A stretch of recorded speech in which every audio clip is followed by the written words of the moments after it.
What is going on, everybody? Let me know if you can hear me. Let me know if you can see me. I see you, Holtz. I see you. Ooh, hopefully all this. I keep getting all these little sound effects in my headphones, but I see Holtz. I see Rouster. Uh, how are y'all doing so much? Thank you so much for being here. I know AV is good. Thank you, Roster, for that. I know you could be doing a lot. So, like right now, a ton of hey, Iniok, how are you? Y'all, if y'all have not seen it, which I think y'all all have in chat, Iniok's interview from last week. Amazing stuff there. Looking forward to bringing her back on the show soon. But obviously, thank you so much for joining, Iniok. I know you're streaming tonight, if I'm not mistaken. But with that said, I know, thank you everybody. Uh, Elden Ring DLC, is it even DLC? It's like longer than a DLC. It's dropped today, so I know a lot of people are playing that. I've been playing a lot of different games, and I'll talk about that a little bit. As I said in the description, I will be talking all things gaming for June. So I haven't really talked. I think with last week we talked with Iniok. The week before then, I don't think I streamed, and then the week before then was like the beginning of June. So a lot of stuff has happened. So I do want to showcase some of the games that I don't think got the biggest spotlight during the showcases. If they even got a spotlight at all. But I obviously saw everything. I'm super excited. Like I think every showcase gave me something to be super excited for. But with that, hey Wit, hey Ambi, how are you? Yes, and it was super fun, and the conversation afterwards was super fun as well.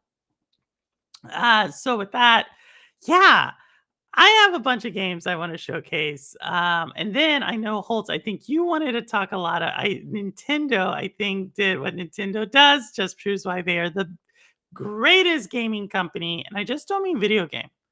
I think Nintendo is like legitimately uh the best like game company, board game, video game, tabletop game, whatever you want to call it, card game. Nintendo is like a game company, and I just love it. And they proved that this week.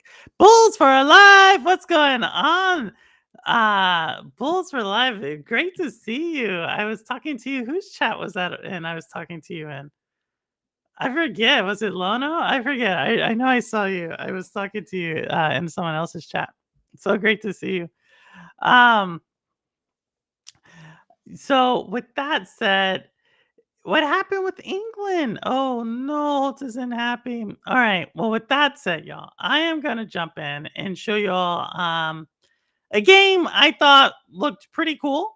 So, I like I said, I'm gonna show you all some games. We're gonna talk a little bit about what I've been doing, what I've been playing.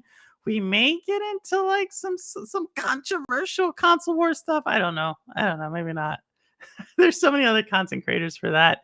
But yeah, and just talk about stuff in general. So with that, I do want to showcase where do y'all want to go first? Where do you want to go first? So we got Metrovanias, we got horror, and we got some action adventure stuff. And then y'all know we got to do this stuff for Wire Productions because I'm super excited about Wire Productions. So with that said, yeah, Lono, yes, Bulls, it was a great. Lono's cool. I like it. I check his stuff out if I have a little time before work. But with that said, here we are. So this is going to be the first game I want to showcase. It's a Metroidvania. So y'all know a couple of y'all in chat really like Metroidvanias. My currently favorite game of 2024 is Prince of Persia, which is a Metroidvania. We'll be talking about that in a second. But with that, hopefully you saw this. And if not, here it is.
So that was Mio's Memories in Orbit. So if you don't know, it's not Mio's Memories in Orbit, it's Memories in Orbit Mio. It's the same thing, MIO. But that's Mio. It's coming from us from Focus Entertainment. Those are the same people that another really one of my favorite games of 2024, Banishers, Ghosts of New Eden. They gave us Plague Tales, Atlas Fallen. So Focus Entertainment's a publisher that I'm really hyped about. They're coming out of Europe. They are like slowly building that repertoire of like pretty solid games. Obviously, this is kind of from their indie division with over there. But I saw this. I was like, this is already. I'm sold. Like, y'all know how I feel about Hollow Knight Silk Song. There might be a short coming out about this later this weekend, but I actually think it's been surpassed. Right? I think there's so many new games coming out. Mio's one of them. I have another Metrovania also that I don't think anybody's talking about, but I'm super excited about it. Yes, Plague Tale, so it's so good in Yolk. I haven't put out the content, but Wit does have patterns though. In Yolk, Wit does have patterns. So much I wanted to join and chat about it. If you're dropping the link though, Sally, I was distracted to set up. No worries, Holtz. I'll be dropping the link here. Probably give me a little time. I got a couple of games I want to get through, a couple of updates I want to do, and then I'll be dropping the link. We're going to be talking everything that y'all want to talk about. So that was Mio um Memories in Orbit. So we're going to change it up just a little bit here, and we're going to go to like I stream horror, so why not have a horror song here or a horror video game here. So without further ado, here we go.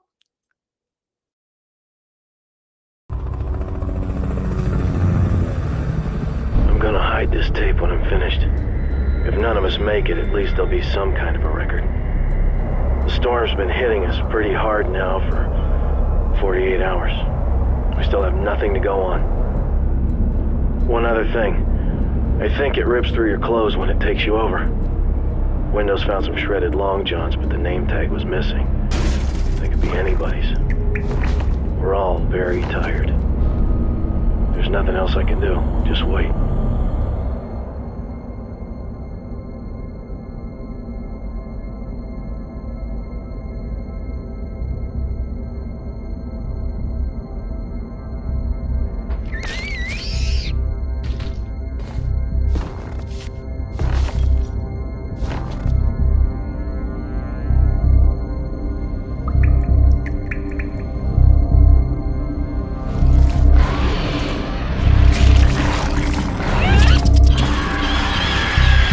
Hey, we got company!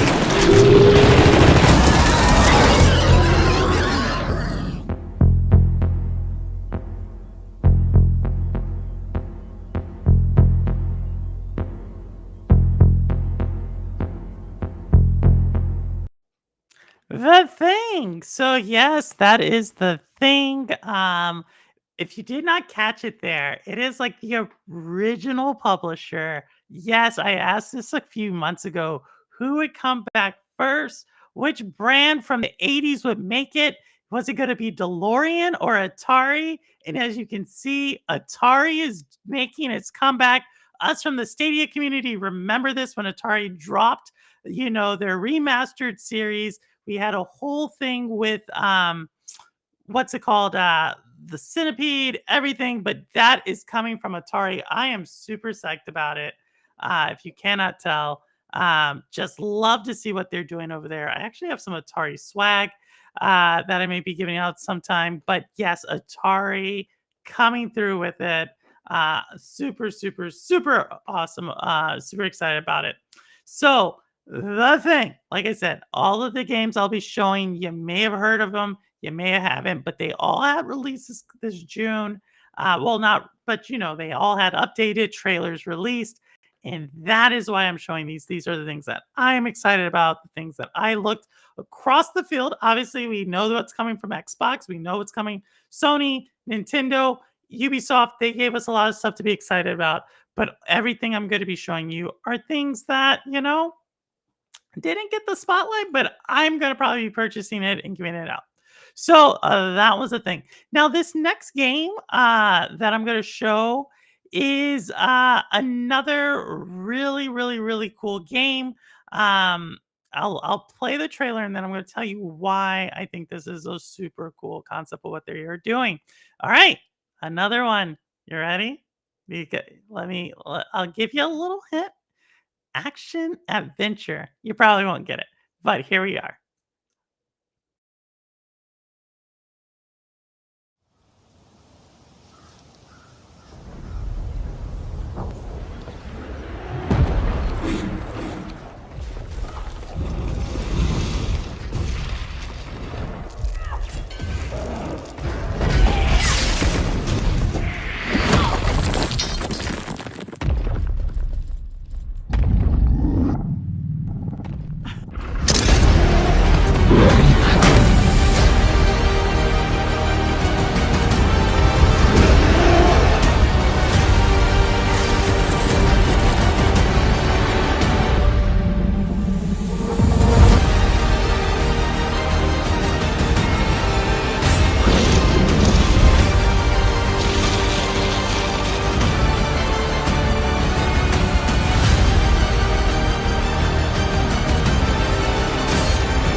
All right, that is Eternal Strands. All right, so why did I show this game? Besides it having some pretty nice visuals that is going to get more fine-tuned as the game gets developed, this is looking to be probably put out either later this year or next year, so it's right around the corner.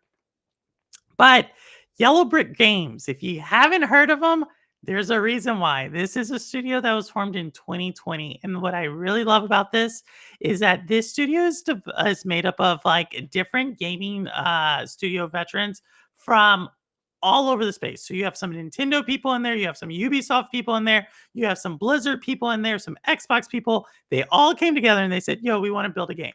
They all came together and said, like, hey, you know how to do art, you know how to do in-game engine, you know how to do physics, you have puzzles, you have action. And they came together to create this open world game that is heavily inspired by some of our favorite games. So think about uh, Zelda, think of Darksiders, think of, Prince of Persia, like all the games I like this studio has veterans from all of those studios. They said, you know what, we're leaving our big company, we're going to set off on our own, and they formed their own company. And so I am, like I said, I'm pretty hyped about it, but I saw from it, obviously you probably can see some different inspirations there. But I like a pretty game. I like a hack and slash, and I like a story, right? And so that one to me, again, showcased. Y'all may have saw it, you may have not, because there's so much focus on like the big publishers and what they've done. But that's why I'm doing this, like I said. So that is Eternal Strands. Again, each of these games have like some different elements, whether it's a Metrovania that I think is going to get a lot of spotlight, whether it's a horror game from a publisher coming back from the dead like Atari. Eternal Strands is like this, like all these creatives coming together to create a really cool experience. Every single one of these are things that I thought stuck out to me for one reason or the other. All right. So here goes another one. I know. So if y'all who are looking at the people playing Elden Ring and you're like, I want to play a really pretty game too, Purple, but I don't want to play a Souls-like game. I like the hack and I like the slash, and that's what I want. I want something to do like that. I got you. I got you. I got you. You know, your girl Purple loves a hack and slash. So here we go. Here's my next one. Hopefully you enjoy it as much as I enjoy this trailer. All right.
That is Relic the First Guardian. So, if you can see it, a lot of really cool inspiration from some art sources we've seen before, but it's more of an action adventure. It's more of a story. Not to say that Elden Ring isn't. I know I'll probably get someone like Jersey's Finest on my for saying something like that.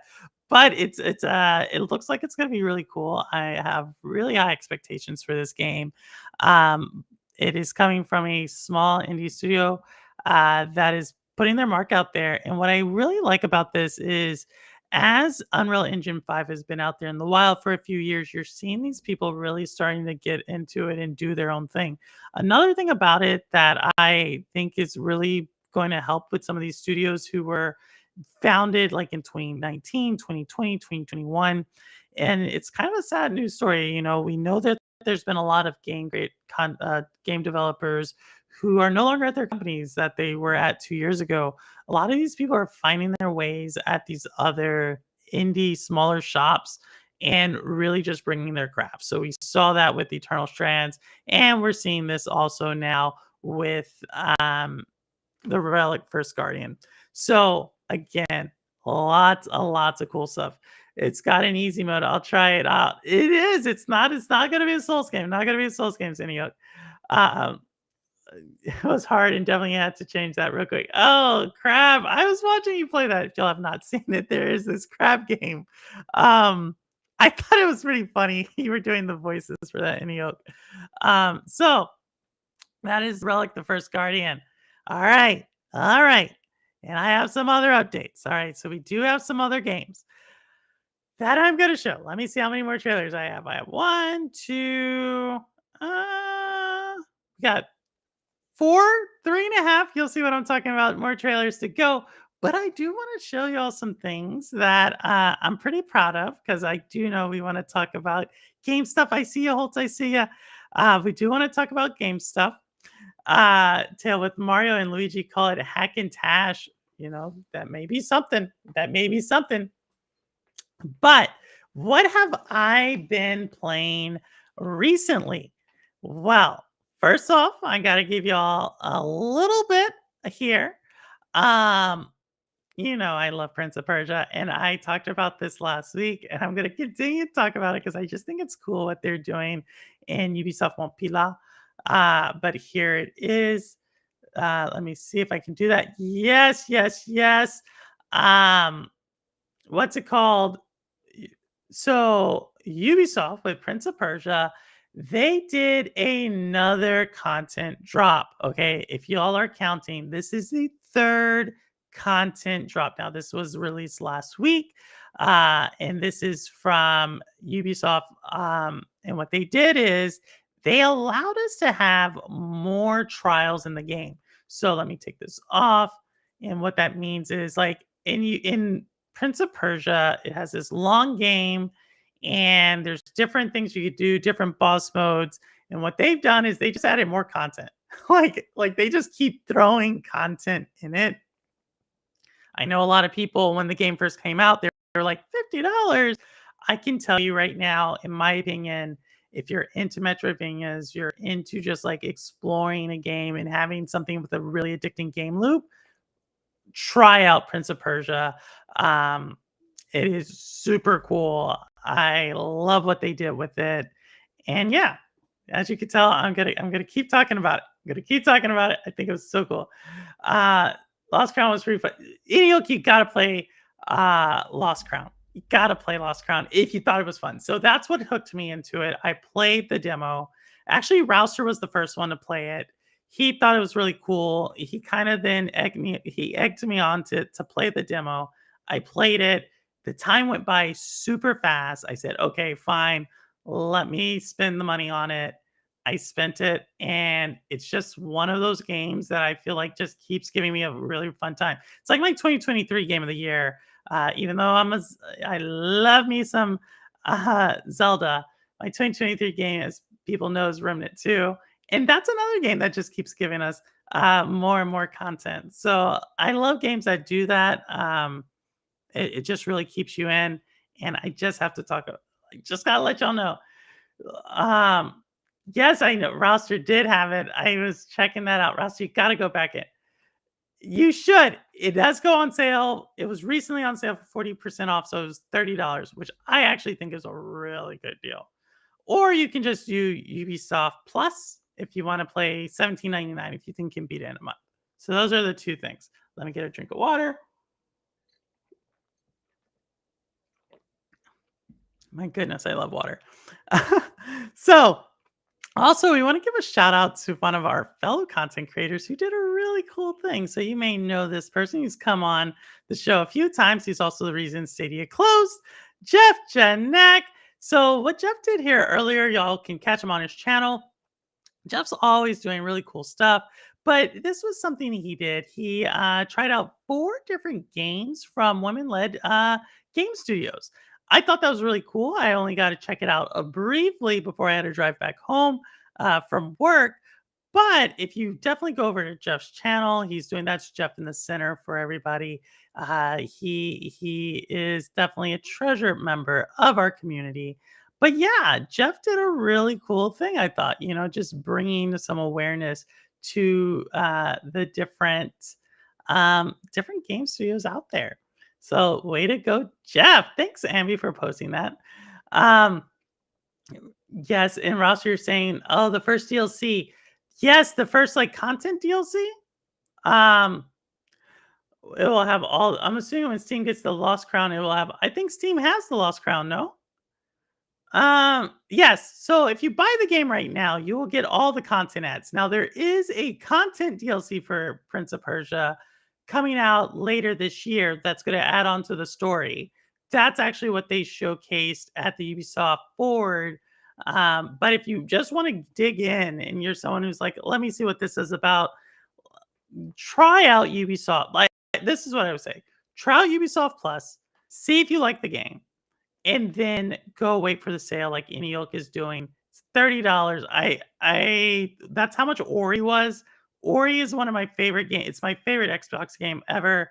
And like I said, I think, in my opinion, Prince of Persia edges out Ori, and that is high praise.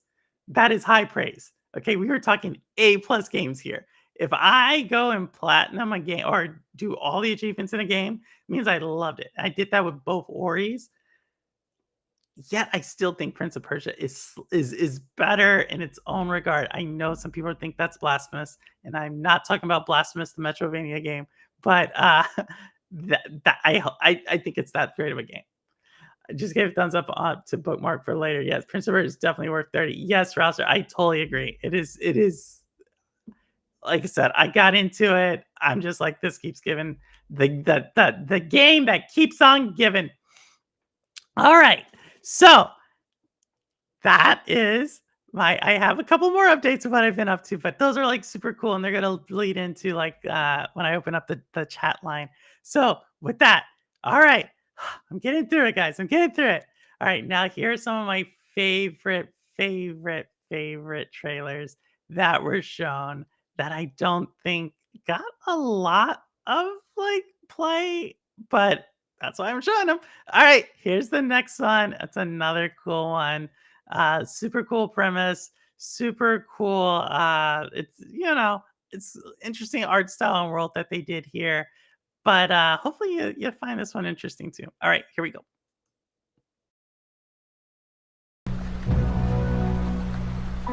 I know that you're worried about the war on the continent. But you are my people, and you will come to no harm. He's not in any trouble. We just want to talk to him. You told me you wanted out. You and your brother. You said you're done with this, it's too dangerous, not what you wanted. Find her. She's here somewhere.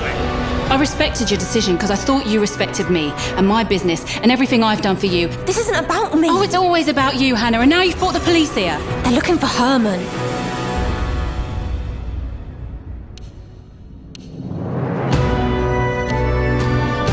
Look, I've no idea what he's done, and I don't care. I've just got to find him before they do.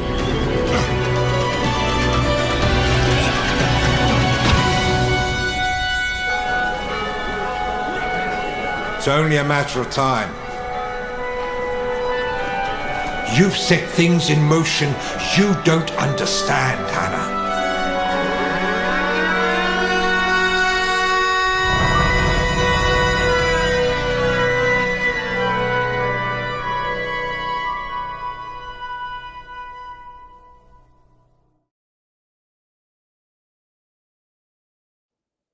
Eric's The Stolen Dream. So if you saw that there, it has like a top-down art style, but also has like the in-game footage that like the cinematics. So very reminiscent. Well, not reminiscent, obviously they're totally different games, but how Diablo does it. So y'all know I really, really love Diablo in my time. So thank you, Rouster, thank you, Crow, thank you, Bruce, for like really introducing me to that.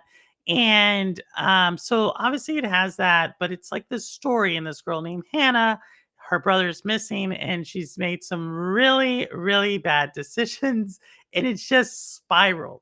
And it automatically has I've talked about this before, which is the story in games taking me through it, like really letting me like dig into something I may have not seen or heard, or a different take on storytelling. We're going to talk about storytelling.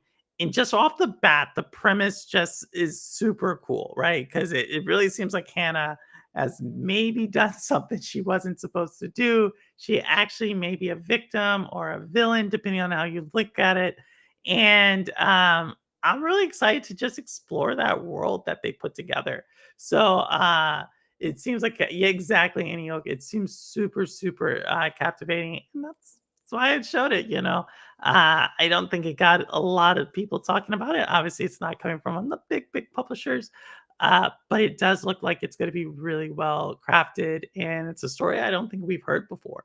The themes in their family bond and like this idea of darkness and it's just as cool. The world there is pretty cool, but not everybody is a top-down fan, and I totally get it. All right, so here's my next one. And this is one, Rouster, I was like, has he seen this? Has he know this one's coming out? This is actually probably the number one game that I'm looking forward to in the Metroidvania genre. And I love me a Metroidvania. So here is the number one. Hey, Fast, how are you? Great to see you just showcasing some games here, Fast. All right, so my favorite Metroidvania. Here we are. That's coming out. All right. I know. You're waiting. I'm waiting. We're all here. Take a deep breath. All right. Hope you enjoy it. No matter the danger.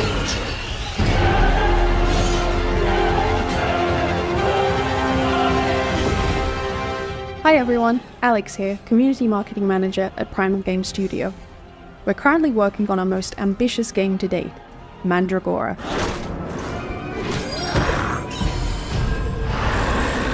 Mandragora is a 2.5D action RPG side-scroller with deep Metroidvania and Souls-like elements. We're currently working on fine-tuning the many features that will be available in the game, including epic boss fights and a branching talent tree.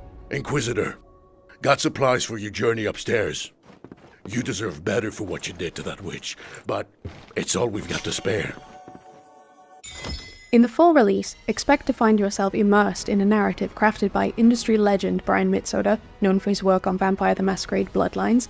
Meet many characters, all voiced by professional voice actors, including Aisha Salim, known for her work on Overwatch, and find yourself whisked away into the world of Mandragora with a dark fantasy soundtrack composed by Christos Antonio, best known for his work as a member of Septic Flesh.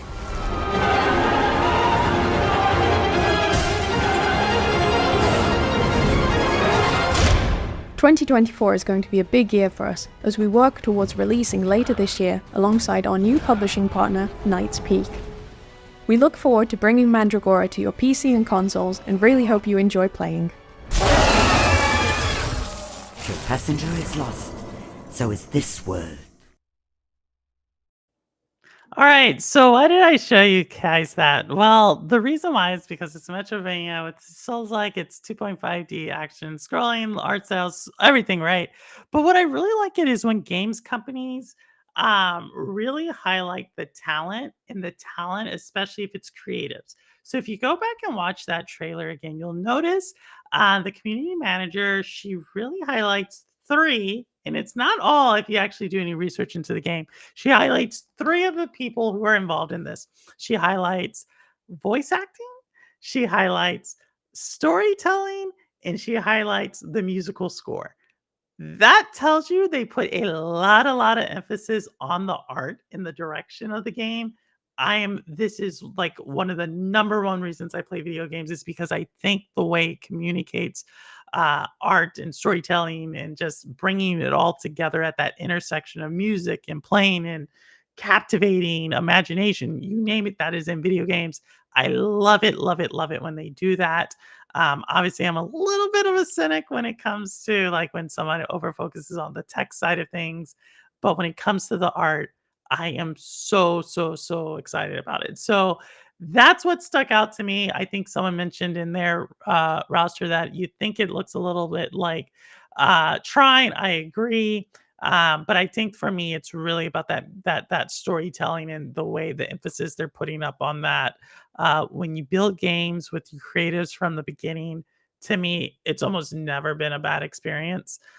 So yeah. All right. So that was I don't know how to pronounce it. Mataragora. I think I did my best there. I practiced that, say it a few times in the mirror. But Matagorora. That was that. All right. So the next trailer. All right, it's two trailers back to back.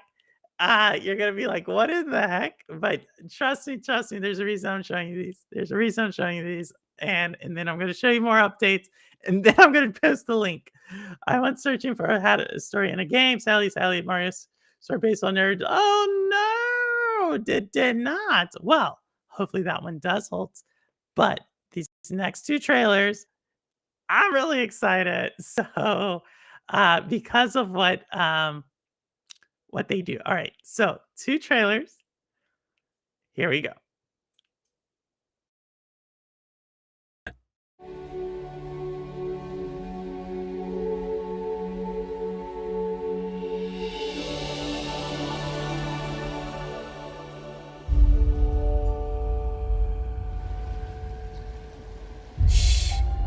Stay right here.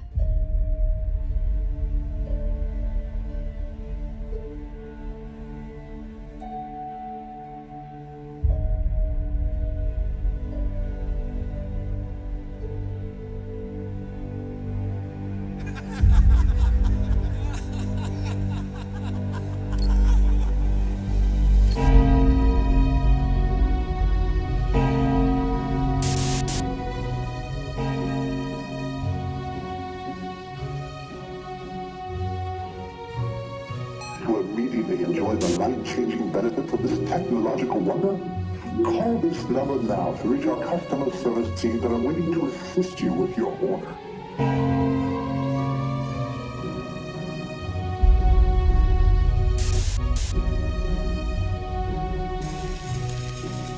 Your newborn social ID is 8490. Begin roam. 3, 2, 1. Synchronization complete.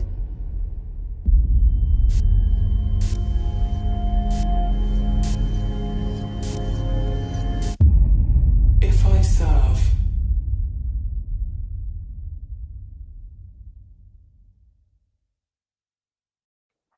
All right, that's Karma. But wait. If you've been following me on social media, you know Karma, I thought it looked a little bit like this.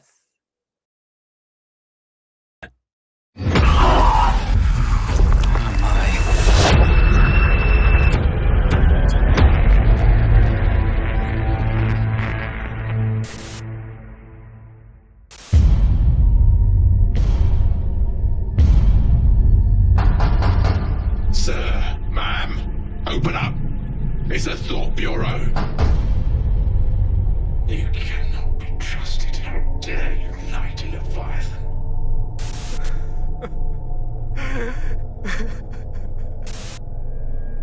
I just don't know who I am sometimes.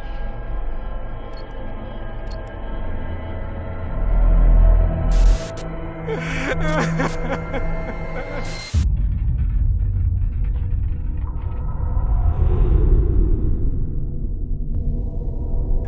let me go. I want to go home. Room Agent 1058. Please report to dive room 3.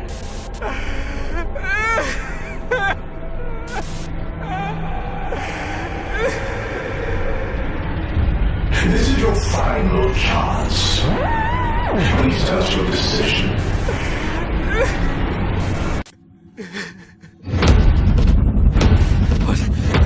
What have I done?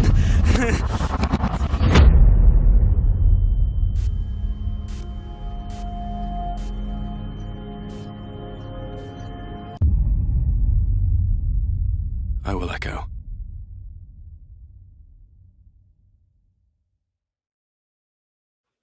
So, Karma Wire Productions. So, if y'all know, I am I guess a partner with Wire Productions. So, I obviously I'm going to do my job to promote all that they do. And what's super cool about this is those are two totally different trailers that dropped at the exact same time to show two different ways to play the game Karma. The game Karma is if you've got some more. I saw some of y'all out there giving the inspirations you felt. I felt 1984, George Oswell or Oswellian kind of vibes to it, right? Especially with the TV and the ideal world and breaking free from that. But some of the other people obviously go the other way with Atlas Shrugged and Ayn Rand. So I think it's going to be a pretty cool game. Obviously, there's a lot of social commentary in the game, which I am all here for. And yeah, but just hats off to that team at Wired for pulling that off. It is really hard to bring um, a trailer to market, and it's really hard to bring two of them and launch them at the exact same time. That shows like totally different sides of the game. So I just think I love everything they did with it. I think it really plays into what they're trying to do with that game. And yeah, Wire Productions, I'm here for them always. So thank you, thank you, thank you. And I see y'all. I see you, Zelda Echoes of Time. Jinx, I see you. Chariot Man, I see you. We're gonna talk about it. Those are all the trailers. I'm almost done. So what have I also been up to? Two things also. All right, last two, and then I'm gonna drop this link. Okay. Actually, I'll drop the link right now for y'all who want to join, and then let me talk about the last two things that I want to talk about. There we go. Pin message. All right. So last two things I've been doing. All right. So here is the game I've actually spent. I just saw this 31 hours in the last 6 days. Yes, 31 hours in the last 6 days playing this game. All right.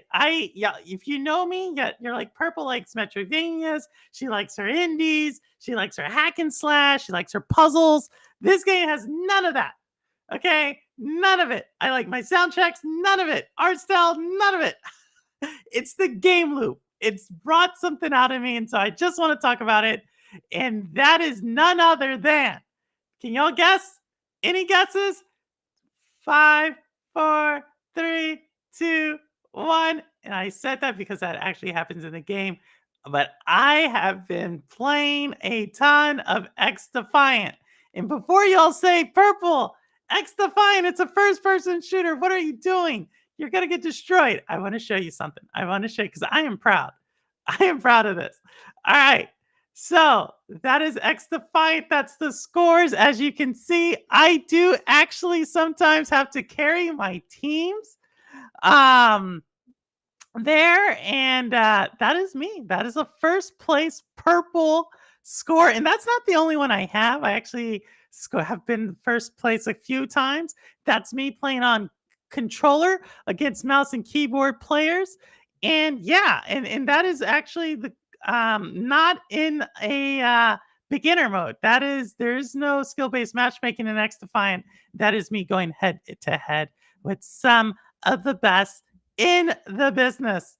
So yes, I've been doing a ton of X Defiant. If you want to roll it, if you want to run, let me know. I don't know why. This happened with like Rainbow Six Siege. There's something about Ubisoft shooters that just gets me like in this mood. It's a fun game. I like it. Uh, it's just where I've been at. So let me know. You played it, so it isn't too strange. I know, Roster. That's how I don't know why. Like it's gotten to me, and the bug has got a hold of me. I'm not gonna say I'm gonna be like sweating them out all the time, but yeah. Well, now I'm gonna play Fools for Life. Have you played it? Have you played it? Let me know. Let me know. I was actually running with Squids yesterday, and I've run with Ambi a few times. So if y'all want to go, let me know. I don't think I'll do content about it. It's literally I stopped reading one of my books. Like I had to find time. But yeah, it's been a lot of time in the game. Um, but it's yeah, about 4 to 5 hours a day. I did the math right on that. So that is that. And then the last thing, and then y'all can free to come in. The last thing I've been actually doing is this, and I'll have to explain it to you because I don't think I've actually ever talked about this. All right. So what is this? Entertainment Software Association Foundation. All right, there you go. It talks about what they are. It's an organization. It's a not-for-profit, and I actually sit on the corporate board for this organization. And first year I did it, but what I actually got to do was, as you can read there, and y'all can go look it up, Entertainment Software Association Foundation. You can go look it up. I don't think you'll see my picture. You should not see my picture or my name, but you will see this organization. And what do they do?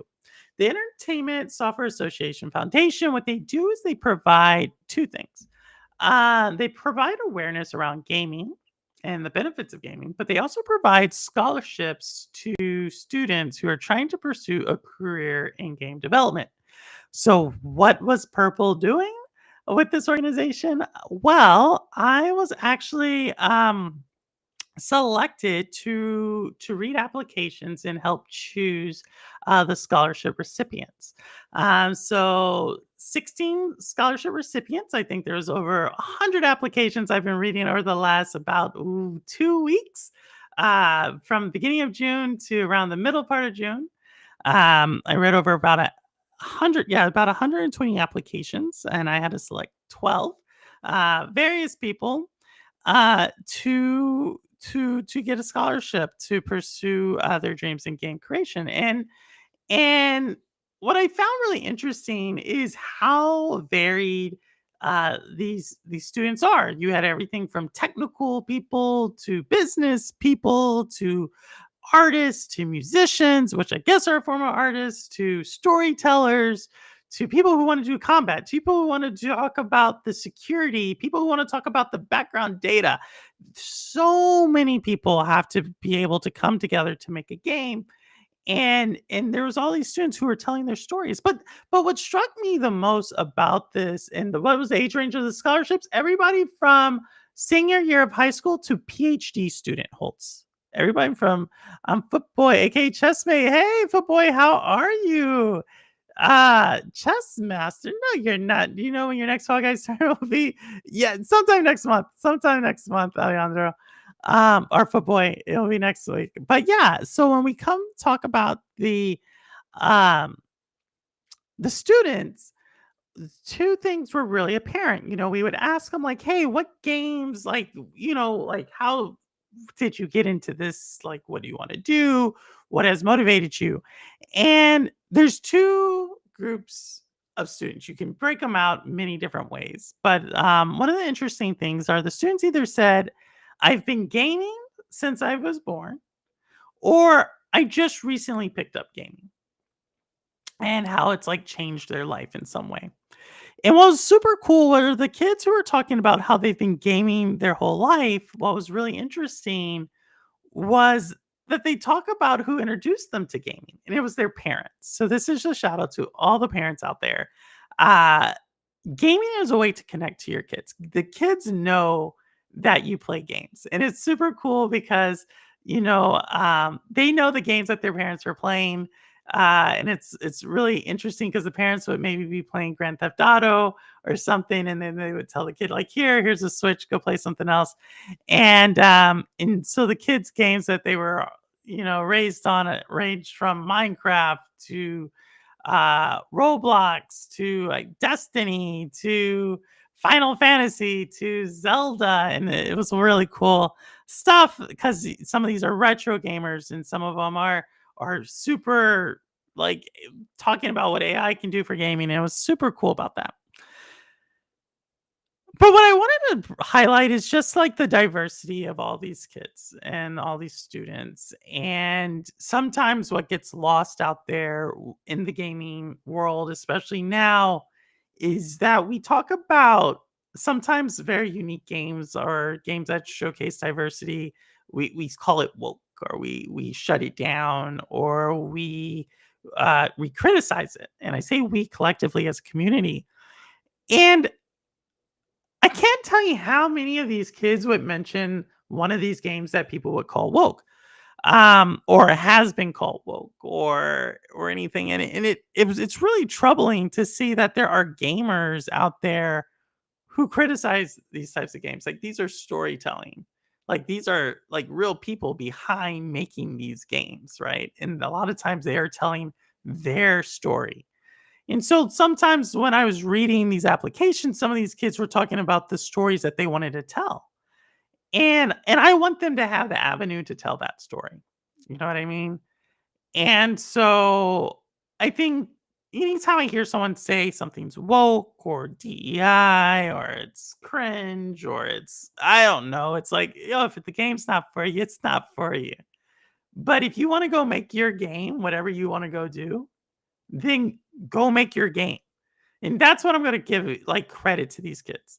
Like, some of them want to make some very far-fetched ideas, storytelling games. And I'm like, go do it.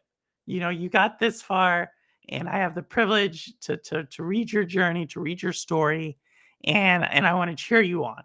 And so I think as a gaming community, we have to realize that, again, that there are real people behind a lot of these stories. And I have nothing but the admiration for these kids going forward. And I think gaming is going to be in a very good place because just from what I read from the 120 applications, unfortunately, not all those kids are going to get a scholarship. Only like 1 in 10 will. But it was super, super cool to do that. So I just wanted to do that. What is up, Geek? What is up, Urban? Dad gamers, mom gamers, a simpleton. How are you? How's everybody doing? Yep. So that's my little final thing. All right. I talked about it. That's where I'm at. I talked to you about where I've been at. If y'all don't know, I showcased 7 games earlier. Talked about everything from X Defiant, Prince of Persia, reading scholarships, Jeff Janak show, all that. And I deliberately did not talk too much about Xbox showcase, Sony showcase, or the Nintendo showcase, because I did want y'all to kind of, if y'all want to talk about it, I'm more than here for it. Or if you want to talk about other things, there has actually been a couple of really cool things that have been going on in the gaming industry. And for all my cloud gamers who are holding on, I hear you. I see you. Go look at Amazon Luna. They just launched some really cool stuff. Partnership with COG. So that's super cool. If you are still in the cloud, you still are all about that. Luna does work, and they just got a whole slew of new titles. So yeah, I want to definitely tell you that. Yeah, and I was just about reading it. I just reading it. I just had privilege to read it. That's all I did. So yeah, that's where I is.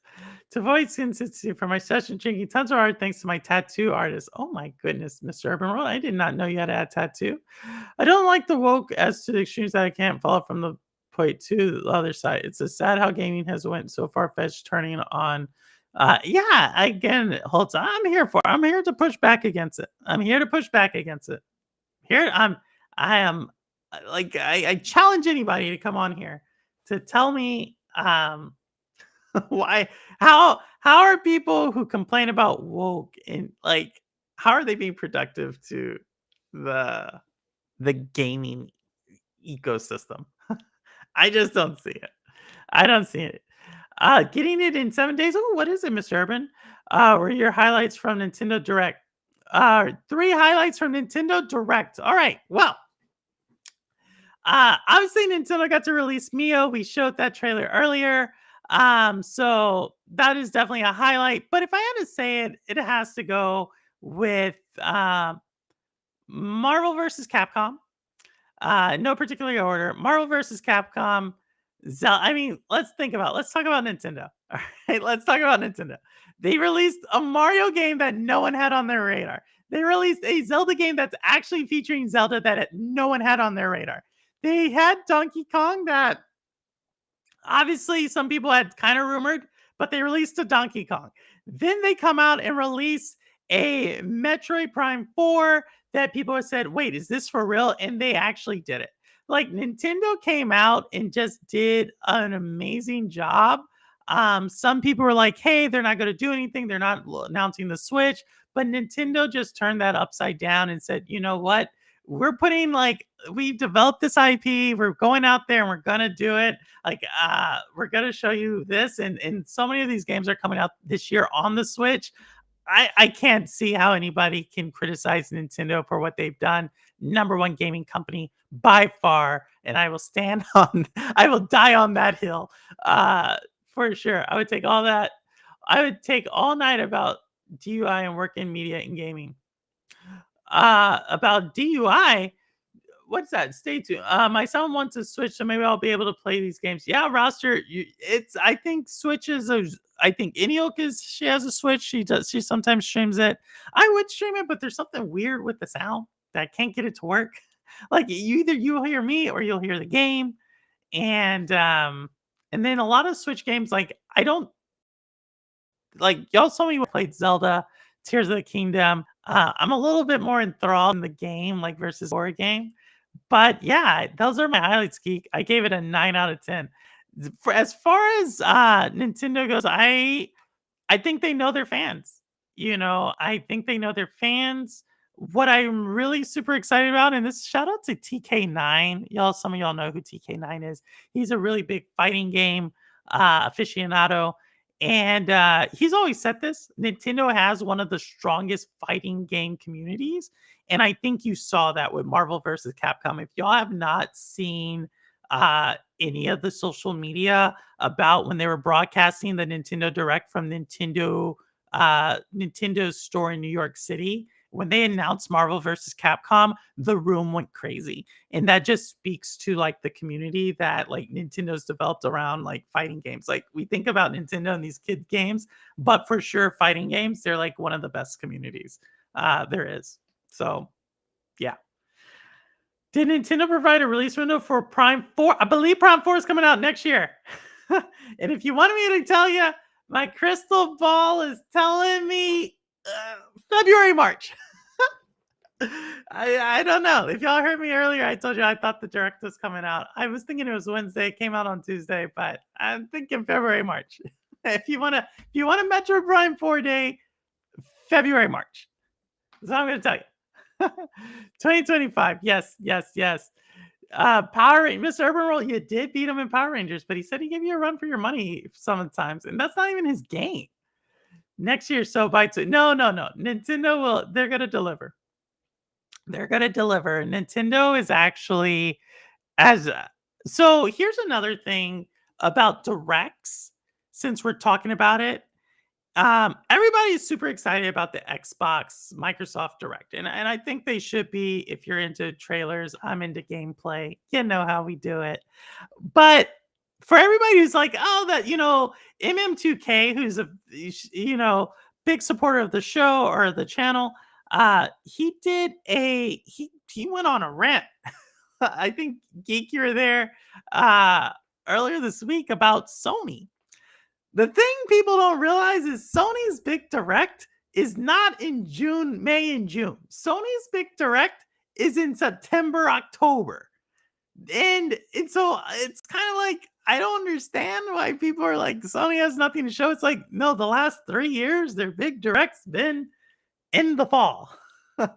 And I think they're going to give quite a bit coming up in a few months. But hey, what do I know? You know, VR makes sense. Ruster, nothing really soon. I'm going back to PC arcade gaming, sticking with VR, of course. Oh my goodness, Mr. Urban World. Well, VR, I'm not gonna spoil anything, but y'all might be seeing some content with me in VR in the near future. Not gonna spoil anything, right? Uh, but I might do a purple shade on VR. So this urban world, we'll see. We'll see. The criticism might be there. Well, who knows? I'm assuming your crystal ball had a purple hue. It did. Unlike my lights that I cannot get to turn purple anymore. I don't know what happened. They were working fine for 2 years. And all of a sudden they said, nope, no more purple. We're going to give you this yellow hue that I don't even know. Like this isn't even the natural color of the light. It's like yellow. But yeah, we'll see. Like I said, February, March is my could be late January. It could be late January, but I'm just saying February to, you know, give me plausible deniability within 2 to 3 week window. You should wait until Batman, Metroid, and Aliens releases in VR. Oh my goodness, I don't want to play games in VR, but I'm not gonna ruin my video, Urban. I'm not ruining my video. That'd be cool to see you swinging your arms. Oh my god, no, Roster, it would not. Like I said, I'm not. Maybe I might be giving something. Just I haven't went after VR. I have not went after VR. And so but I might be doing something with that kind of but Gracie, look forward to these games. Hey, Eniok, no problem. And y'all go check out Eniok's show. Just check out her streams. She's streaming every day. I love her streams. She does voices. I think she's the only person in our community that can do voices. Well, Rock obviously is really good at it as well, but Eniok does a really good job. But thanks for stopping by, Eniok. Purple's going to do one of those Beat Saber VR videos. Oh my goodness, no. I mean, like who is it? Duragon? Duragon has that video where he's doing stuff like that. No. You'll see. We'll have to watch. Like I have a couple of videos that I am in the middle of making, and so yeah, we're gonna probably releasing them here pretty soon. For everything. But yeah, so just Nintendo, 9 out of 10. Obviously, I give it last year's 10 out of 10 because I was able to get a Mario game. They had just done Tears of the Kingdom, and then they gave me Pikmin 4. You know, it's kind of like it's hard to beat that. But what I'm really excited about is the Zelda game, obviously. And I may make a video about this because out of all the Zelda lore videos out there, right? Most of the lore is around like Hyrule, Ganon, and Link, right? And there may be stuff about the Sheikah, the Gerudo. There's not like a lot of actual lore around Zelda. If you think about it, like, right? She's like the princess, she gets taken. We're starting to get it more into her character and who she is in a couple of games like Ocarina of Time, obviously Breath of the Wild, Tears of the Kingdom. We've gotten more into that. But a game where you're actually playing her and using her powers, and I think that's really cool what they did there with the powers. Like, I think that's very intentional in Zelda's character. That's what I'm really looking forward to. Is like, how do they explore Zelda, Princess Zelda? Sorry. How do they explore some of that? Because like the Zelda lore is very rich, and I'm really excited to see this chapter. I hope that makes sense. Um, the Zelda game looks crazy. It's cozy, adjacent. Rudix, what is going on? Rudix, I just showcased so many games. So many games, Rudix. Thanks for joining and stopping by. I think 9/10 for the showcase is crazy high. Well, that's what Geek gave it. 9 out of 10. Like I said, I gave last year's 10 out of 10. I think out of for a Nintendo showcase and knowing what they had to show, like Metroid, Donkey Kong, like both of those new entries into those franchises, and then being able to showcase Zelda and Mario, two of your Mario and Luigi RPG, as well as a Zelda franchise. Like it's hard to beat that. Like from a Nintendo standpoint. No problem, roster. I'm so happy to play Zelda. Yeah, I told you. I think Zelda's pretty cool. Your freestyle like urban too. Oh my! Every time I talk to work people without cursing them out, I do a great impression of. Funny. Have you been Tears of the Kingdom yet, perps? Rudix, I heard last week. I actually mentioned this. I have not. I'm on my third. Like I said, I play I play Zelda games in 3 waves. The first wave, and then I get like a quarter of the way through the game. The second wave, where I get through like a quarter to 75% of the game, and then the third wave. I am on the third wave right now, and I am going to probably play it. I'll probably beat it. I have not beaten it. It takes me a second because obviously I did like everything besides the game. That's what the first wave, but the second wave here was a lot of other stuff. But I definitely want to play it before Black Myth Wukong comes out. Like there's so many games, like between Remnant, Prince of Persia. Now I have Destiny. Oh yeah, I've been playing Destiny.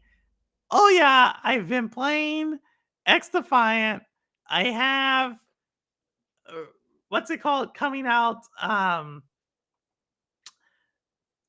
Myth Wukong coming out in August. And then I have Dredge. I haven't mentioned Dredge, but I've been playing a lot of Dredge lately. That's another game, but I think I'm gonna wait for another Shades of Purple to do all my DLC compilations, but I've been playing a lot of Dredge. That's it. If Metroid is coming out, it's probably the first Switch 2 game we get to see. Metroid is coming out next year. That's sounds like a tidal wave of procrastination. Yeah, some people call it that. I just been busy. I've been so busy. But I have been trying to get into it. And then the other thing is the Switch. I told you the Samsung Gaming Hub TV. So that's the Samsung Gaming Hub TV. It does not like console games. Like it has a hard time like recognizing it, and the Switch is like the worst one for it. So yeah, I may be getting a new TV because of that. Where am I going to be playing it? PlayStation. PlayStation is basically where I've been playing everything recently. Unless it's Orcs Must Die. And then I play that with Roster on GFN or Remnant 2. I play Remnant 2 on Xbox. But basically everything else I've went on and am either buying the cross save for PlayStation, such as Diablo 4. I'll be playing that on PlayStation, or X Defiance on PlayStation. Cyberpunk I brought over to PlayStation. I just bought another copy of Cyberpunk, and all my Little Nightmare games are on play. I bought them on PlayStation. Yeah, I just basically made it to PlayStation. That's not a console war thing. It's just that I like the UI. I don't know why. Some bad takes on Samsung Hub. I'm back. Hey, Roster. Yeah, so Samsung Gaming Hub. So that's where I've been. But not to say, but if y'all do want to play on Xbox, let me know. And the one thing I have not seen any Xbox people on X Defiant, which is really weird. Like, really weird. I don't know why that is. I don't know if they show up as Ubisoft Connect people. But yeah, it's just really weird. But Destiny I played on PlayStation. and yeah, just basically everything. PC gaming. Eniok and I talked about this. I just I'm just not, I don't know. I don't like to sit in front of my PC and game. I don't get it. I don't know why. Don't ask me. It is what it is. Don't shoot me for it. But what in the chat? What are the games y'all saw that you're most looking forward to? Like I said, I showed y'all some of the games I'm most looking forward to. I've been trying to showcase all of them this year that are coming out that I will be playing. A lot of it's DLC. Um, People get upset with DLC. I don't know why. Like I'm like, Dredge's DLC is awesome. Prince of Persia's DLC is awesome. The new content for Diablo looks awesome. Cyberpunk's DLC was awesome. Remnant 2's DLC was awesome. Like I think I'm gonna like make a purple shade on DLC. Like we asked for like, oh, that was a really cool game. We want more of it. And then they gave us DLC and people were like, I want something new. And it's like, yo, why don't you enjoy like what you already had? Rogue Prince of Persia, if it's not too expensive. Rouster, I would say go get Ubisoft Connect. If you like it, then purchase it. But get Ubisoft Connect. Who was playing it? It wasn't it wasn't Ronan. Ronan Storm. It wasn't him. It was someone else who was playing it. But I was watching one of the other people in the community play it, and they really liked it. So if you're into it, South of Midnight. South of Midnight looked good. I've already showcased South of Midnight. I'm waiting. South of Midnight is actually probably one of my most anticipated 2025 games. For sure. 100%. Interesting music choices they have in that. Like really interesting. So yeah, everything about it. But other than other PlayStation people on XFI. Thanks. Good to know, Rudix. Thanks. Sir. I was hoping to see more on Chrono Odyssey. I was hoping it would be a cool community building game. Interesting. Okay. So Rudix, you gave I play Rogue Prince of Persia. What did you think of it, Rudix? Ray was playing it, I think. Oh, Ray was playing it. I like Ray's gaming. He just streams so late for me. It's like 1:30. It's like I very rarely am I up. If I'm maybe on the West Coast, I'm up that late. But usually if I'm on the West Coast, I'm super jet lagged. I was a huge fan, but the music is really nice. It's more tweaking. Rogue Prince of Persia. Who did that game? Which Ubisoft team did that game? South of Midnight equals discount for Spoken. So, don't do that. Don't do that, Rudix. Don't do that. Don't do that. South of Midnight. Here's what I will say. Forspoken has super cool gameplay elements, and I've said this before. I think it's a super cool looking game. South of Midnight has some really cool art elements, and I really love Southern Noir. Or Gothic, what does they call it? Southern Gothic. Like there's not a lot. I think the American South has a lot of history, and obviously this is kind of playing into a lot of like Creole, not to be confused with Cajun, but a lot of Creole kind of storytelling elements. And so it's interesting to me. It's interesting to me. But we'll see. We'll see. We'll see. But I'm not gonna say it's a discount for Spoken. I think they're totally different games telling different stories. I'm not a huge roguelike player, but I want to give it a try. Definitely give it a try, Roster. Obviously, I'm not a roguelite.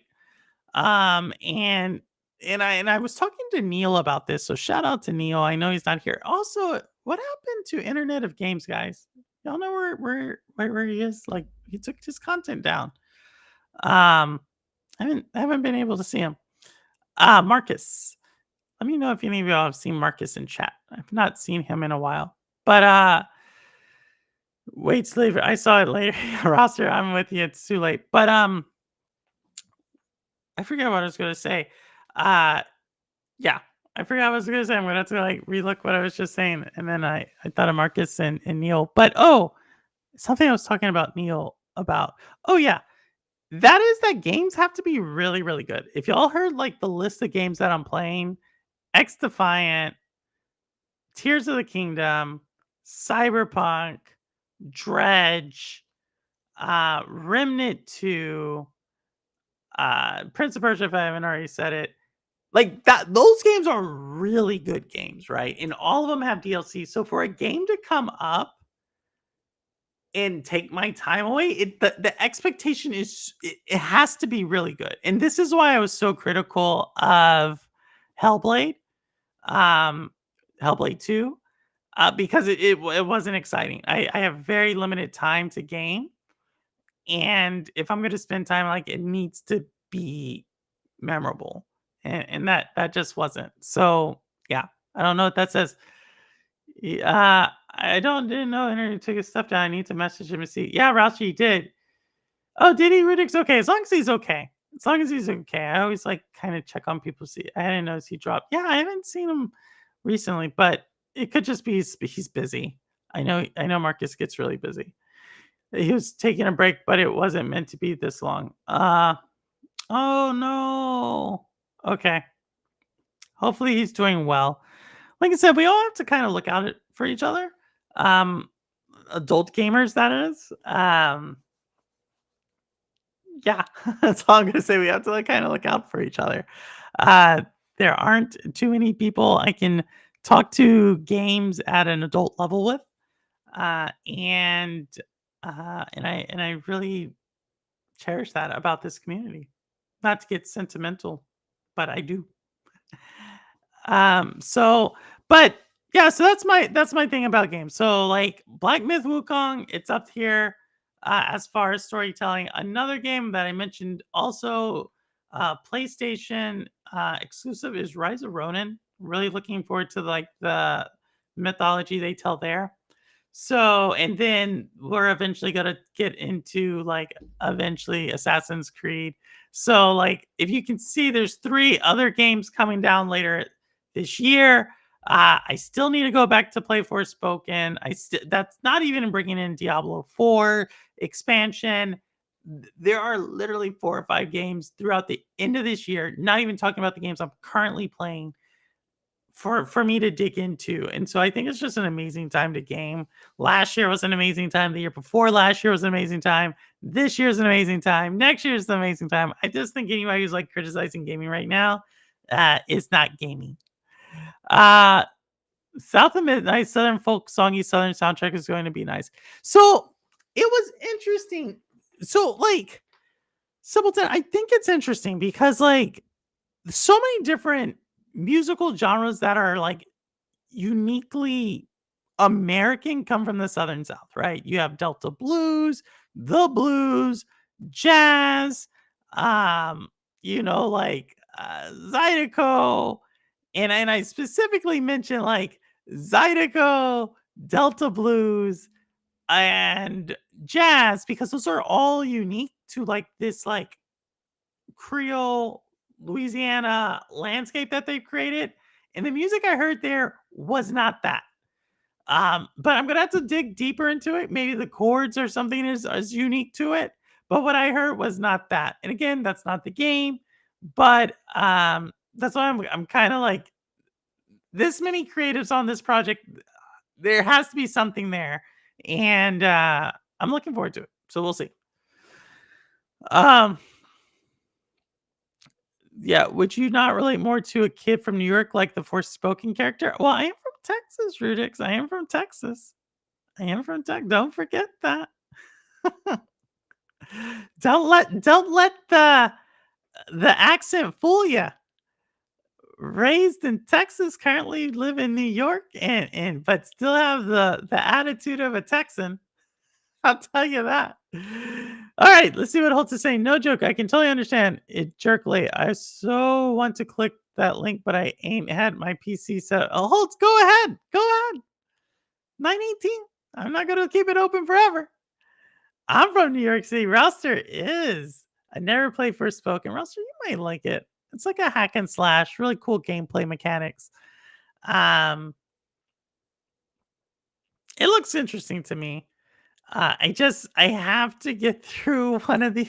I have like 3 games to get through by the end of July, and then I might be able to squeeze Forspoken in. But it's gonna be tough. There are just so many games out there right now. Bronx Bulls for life. Hey Bulls, thanks for coming by again. Bronx Bulls, you're from the Bronx. Why you got Bulls for life then? How are you from the Bronx, but you go by Bulls for life? Like, make it make sense. Make it make sense. I don't get that. Does Sorkin have a PC version? I want to check it out, but I'm not buying a Trapper Keeper. Simpleton, you don't have to. You can buy a they come smaller now. They come smaller. I think it's well worth it. I think it is super well worth it. Like I said. But I know Simpleton, you have like 2 Xboxes, if I'm not mistaken. I'm from Brooklyn, lived there until 27, now New Jersey. My brother was a Bulls fan. Really? Well, I mean, if you grew up in the 90s, I mean, that's when the Bulls were legit. So, always been a Bulls fan. Sibling rivals with older brother. Oh my god, the Bulls, the Chicago Bulls for anybody out there. Talking basketball. Team has not been exciting since Derrick Rose. It's been like 13 years, Bulls for life. Come on, man. Like what am I missing? What am I missing? It's like Cowboys fans. Like, I don't know. Like, y'all are living in like the 90s. I haven't seen nothing. What are y'all doing?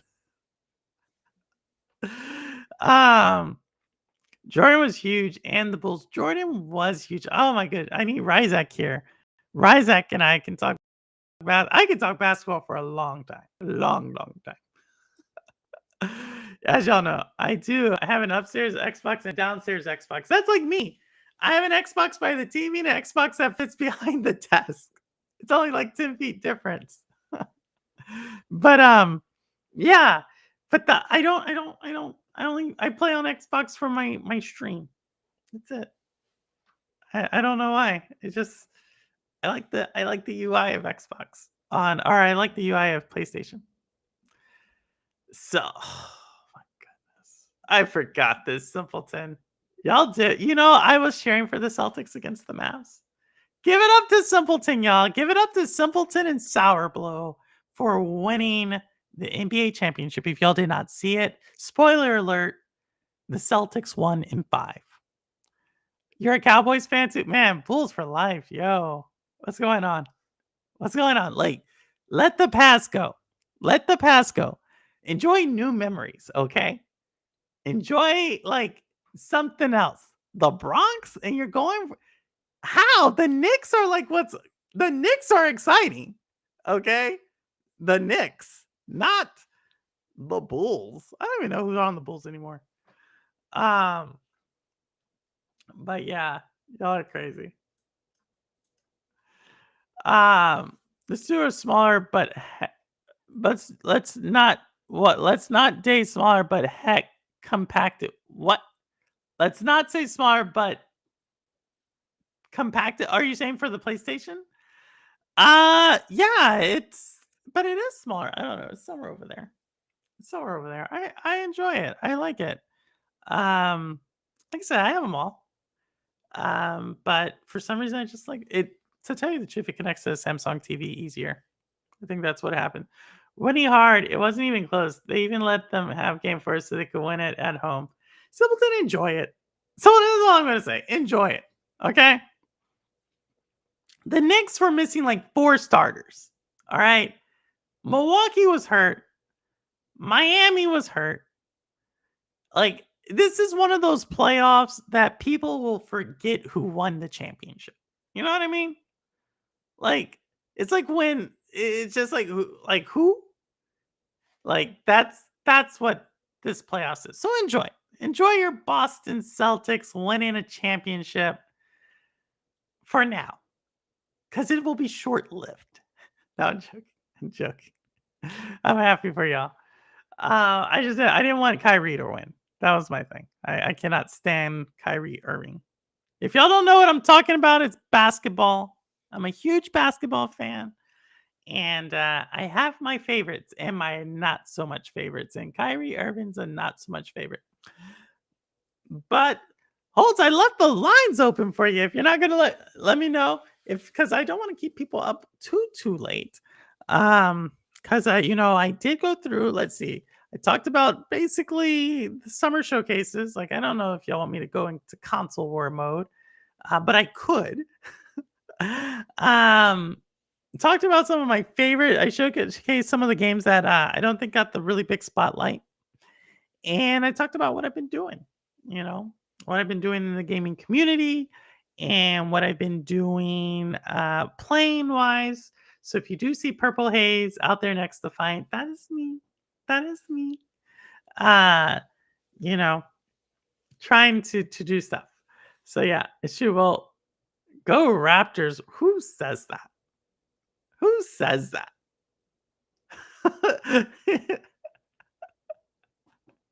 Did they even make the playoffs? I don't think they did. I don't think they did. But still have pride. You gotta have pride. It's true. We'll forget about it when we win number 19. Oh my goodness. We'll see. We'll see. Go Rockets. That's what I say. Canada invented basketball. See, 2019 champs. That's what I mean. No one even remembers the Raptors won the championship. No one even remembers this. No one even remembers Kawhi Leonard was on the Raptors to win the championship. It is what it is. It is what it is. Raptors are number one. What, they got the number one draft pick? Is that what you mean? I thought, do they have the number one draft pick? They might. I think. I can't remember. I'm getting old. Canada invented basketball. Oh my goodness. Here we go. So much. Yes, it's not about who invented it. It's about who made it what it is today. Right? Joking. I said I would love to join on the topic, but my PC ain't set up. My phone would die if I click the link. No worries, Holtz. No worries. I totally hear you. But that's for anybody if they want to join. Like I said, I'll probably end it here. A few minutes. Like I said, I don't want to. Y'all have been super kind and nice with your time. I just want to talk all things for this week, and then I may have an interview. Fingers crossed for next week. And then we start July. July is always kind of a weird month for me. Atlanta has this year's number one pick. Atlanta. That stinks because this isn't a really big draft for this year. Not what I mean by that for anybody who's watching is right now the draft in the NBA is really, it's not a deep draft, not a lot of talent. And I hate to say that like that, but I think by all accounts and measures, this is not a good draft class. Alec, I saw that trade. I don't know if this really benefits. I guess. I mean, is Josh Giddey gonna take you to the promised land there, Bulls for life? Like honestly, you think Josh Giddey is gonna help you compete against the Celtics, Milwaukee, Philly, the Knicks, Miami, like Indiana? Like, are you really you really think Josh Giddey's gonna do that for you? I'm just asking as a concerned streamer.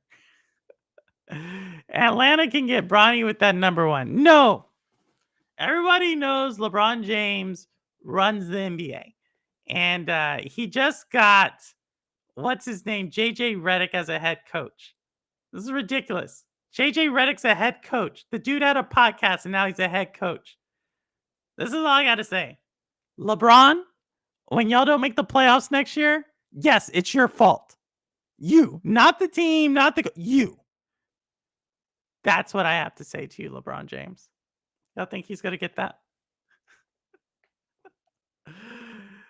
Draft is deep in role players. Josh is a decent playmaker. Okay, define decent. Does Josh get even make the All-Star game? Or is he like, is he in the skills competition for the All-Star game? He's like, that's how he made All-Star Weekend? Bro, next time I'll happily talk about gaming media when considering woke, as I saw so many takes and I'm bang in the middle from someone who had who had consumers for decades. No, like I told you, I think the people who talk about woke in gaming are really, I don't know. After you to these people are just talk. Like, if you want to make the game, go make the game. Like, you know what I mean? It's like, if you want to go read the book, go write the book. And I have nothing against people who want to make the game they want to make. You know, if they went and learned the skill set, they went and sold it to investors. They're the ones who are putting it out there, marketing in it. There's the one who's put in the hard work. Okay. They can do whatever they want to do. Right? The people complaining like there's no games, all the games are woke. Okay, go make the game. I don't know. Like, I don't know what to say after that.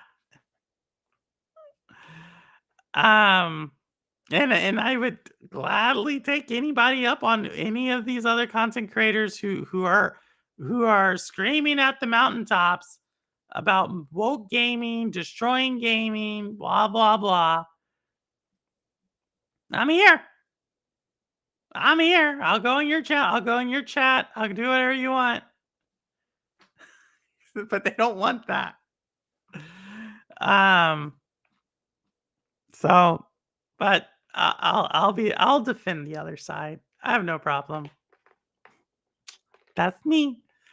But yeah, so what did we learn today? We heard that Simpleton's a delusional Celtics fan. We learned that Bulls for Life will forever be stuck in the 90s. Roster is a Roster, who do you go for? You said the Bulls. I don't notice the wokeness as much in my games. Rudix, because it's not there. It's a made up crisis. It's literally made up. Okay. No, Rudix, it's a made up crisis. That's all I gotta say. If people want to tell a story, like, then let them tell a story. Like, there are queer people in the world. There are women in the world. There are people of color in the world. There are disabled people. Like, I don't get it. You know, when we talk about communities that are protected status, which is usually what people talk about when they say woke, like gender, sexuality, disabled.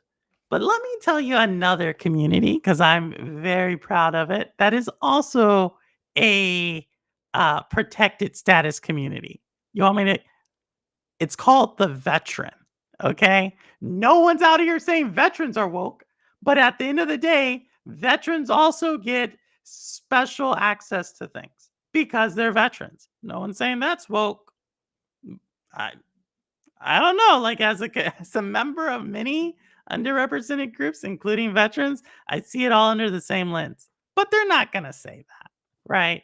Because they don't have their talking points. Like I said, you bring whoever you want to bring, go find whoever you want to find, and I will more than happy to educate on this. If there's Chariot Man, I'm not stuck in the 90s. Knicks just Bulls are like, the Knicks are literally good now. They're exciting. Cherry Man, tell this man that the Knicks are exciting. And Jordan poster and all that. Oh my goodness. There's the 90s is a great one. You know what a 90s cartoon someone was talking to me? Oh, talking about the 90s. I don't think I showed y'all this. Look at this. Look at this. Look what I'm representing. Goosebumps. There we go. Yes, that is Goosebumps. I decided to represent like the 90s children's horror book collection in Goosebumps. Yeah, but the 90s, someone talked to me about a cartoon. I don't know if y'all have ever heard of this one. But it was a blast for the past when I heard it. Biker Mice from Mars. Man, I had not heard that in like 30 years, literally. I was a teenager. It was my jam, was it, Wit? I mean, Goosebumps came out in like 90, 91, 89. I don't know. Like, I was like definitely young adult when it came out. But yeah, if every main character looked like me, I would be happier. But I understand there are other humans out there. There are Rudix and Rudix, as we told you, there's other humans and visitors from other planets. Now you know. That horror game you mentioned, Purple. I'm turning all the lights off. Sherry, man, I showed some other horror games. You should go today. Goosebumps TV show used to give me nightmares as a kid. The TV show? Really? I thought that was like the most corny show. I remember like Goosebumps, like every chapter ends with like, and then I fell down a hole. And then the next chapter, and then I landed on a pillow. It was like so cool. We learned England and soccer always encourages hoes in the what? The Knicks was good when Eddie coached them. The Knicks were good when Jeff Van Gundy. Come on, Van Gundy. That was a good Knicks team with Larry Johnson, Latrell Sprewell. That was a really good team. I never watched Goosebumps. Rouser, you got to go back. Back in the day. Wait, was back in the day? Goosebumps and sorry, You're Afraid of the Dark were amazing. Yes, Are You Afraid of the Dark was a good one. Crow, hey Crow, we were just talking. Thank you again. We were talking about Diablo earlier, and we gave a shout out to Jeff Janak. We gave out a shout out to Jeff, the Jeff. There he is. We definitely, for anybody who wants to see some women-led created games, Jeff Janak did a whole demo of them. I'm sure y'all are some kids reading Goosebumps from the library even today. There's how many Goosebumps were there? Y'all know R.L. Stine died recently, right? Yeah, R.L. Stine, creator of Goosebumps, no longer with us. It's here. Of the green goo, monster blood. It's not green goo. It's monster blood. How did you mince that?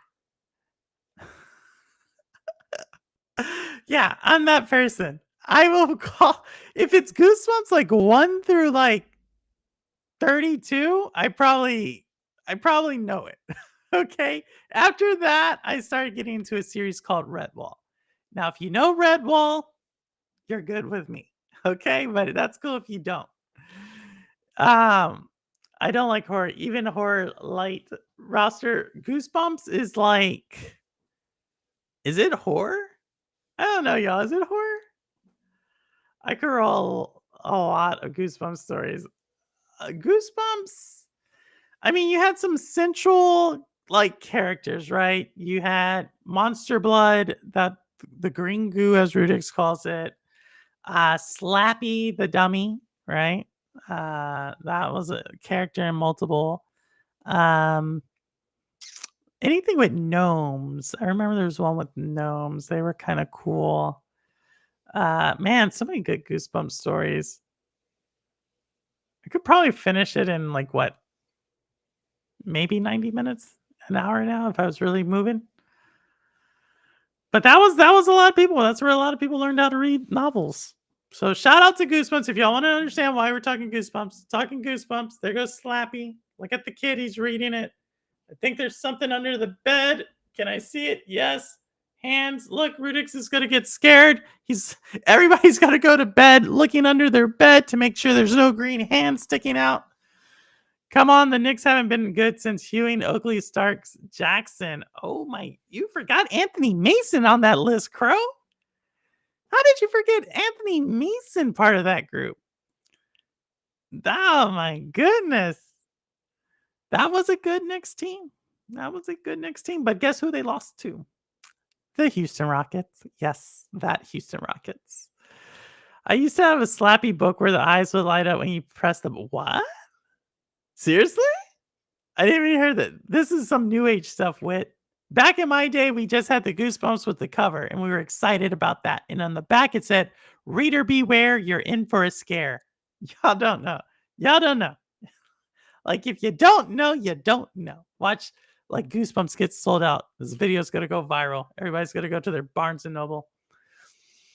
Sounds good. Is what I bought when Classic Book Sales swung around. Simpleton, what do you know? What does anybody know in the chat about, like, you would go to school?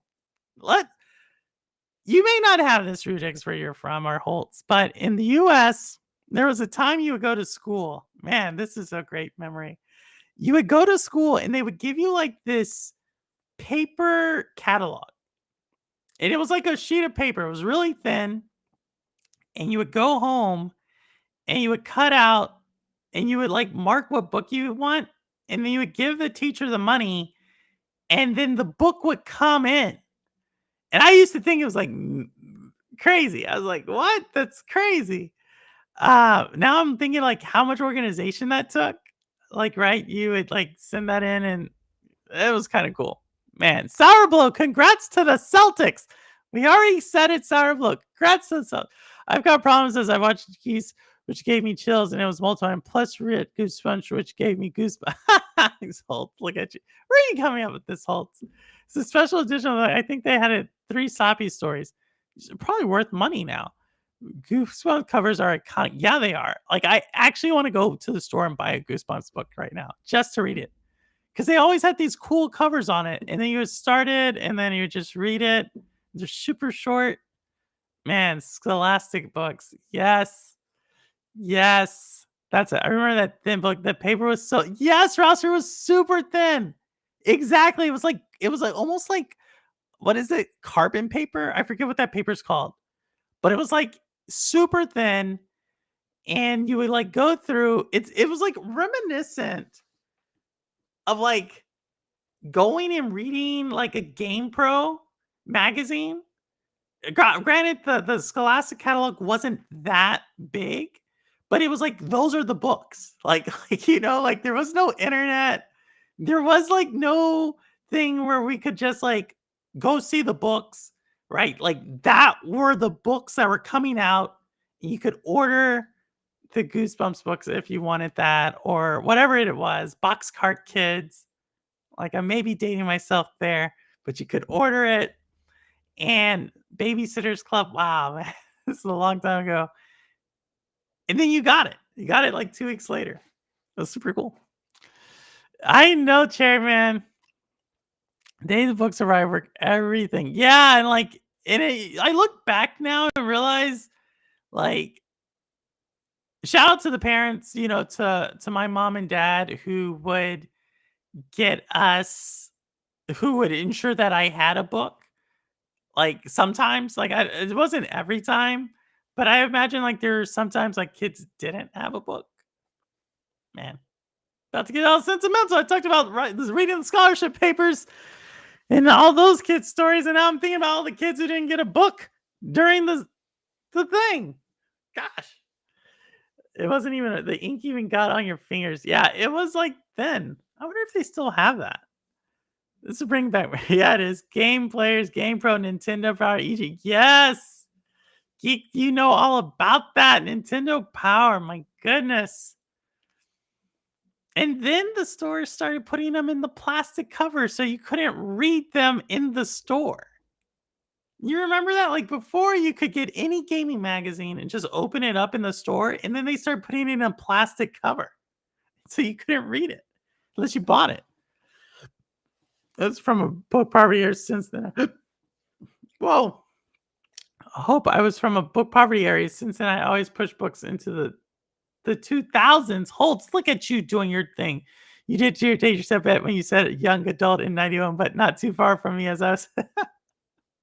Just a little, Roster. Just a little. But yeah, Boxcart Kids. That was another one. So if y'all who don't like the scariness of Goosebumps, there was like the Detective Boxcart series kids or the Babysitter series. I forget what that one's called. Babysitter's Club, I think is what it was called. There's a whole like list of them. We're certain comic magazines for comic book heads. Yes, man. Who's a comic book? Ambi's into comic books. Ambi's a really big comic book aficionado. I was a book reader, but I always promote books. I really started getting into books recently. I think I told y'all about this event I went to about 2 months ago, and it was with all these like really successful women in their careers. One of the women, Gail King, was there. If y'all know Oprah, it was like a room of 30 women, and don't ask me why I was there, but it was like a room of 30 women.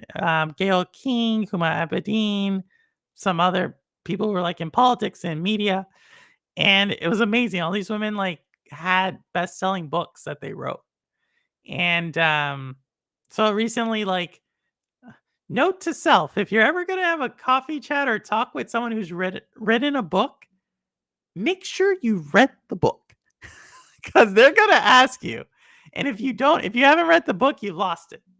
So I've had a couple of coffee chats recently. Went out for lunch, stuff like that. And so the last 3 or 4 weeks, I was reading. So I just did my final talk on Monday, catching up with someone. So that's why I now have I have time to play video games like X Defiant. That's literally what I've been doing. Oh, never got into comic books. I just got into the Darksider series, comic book. Like I've been ordering those comic books and getting into the lore. So shout out to Dark Horse Comics, always doing cool lore stuff with their comics. Wizard Magazine was it. I missed that publication. Oh man. But I did have Batman Superman comics back in the day. Did you? Do you still have them, Cherry Man? You know, I've been on a quest to collect all the Venom comics. It's actually a side project I started about 5 years ago. I'm not anywhere close to completing that, but for some reason I like Venom. I don't know why. I have the red foil covers that Venom used to come in. I kind of go all out for Venom. Purple, have you got a best-selling book? Have I written one? I've not written one. It's a whole game. It's a whole game. I'm not. I think I need in my professional career. I think I need one more like very big win, and then I think I would have enough to write a book. I don't know if it'd be best-selling. Like most of the time, they have like self-help type of books. But I think if I had like one more big career win, I think I could write a book about me. Obviously, I think I can write many books about gaming, which I just might do. Like, I may like something about my experience with you all in the gaming industry and how I think there's a disconnect between gamers and the industry. And I think that's driven by the industry because I think they're listening more to shareholders than gamers. Like, I think I may actually write that book. I don't think it would be a bestseller, but I think that's a story that needs to be told. Kind of like the games. Like if you want to play the game that's not being played, you need to make that game.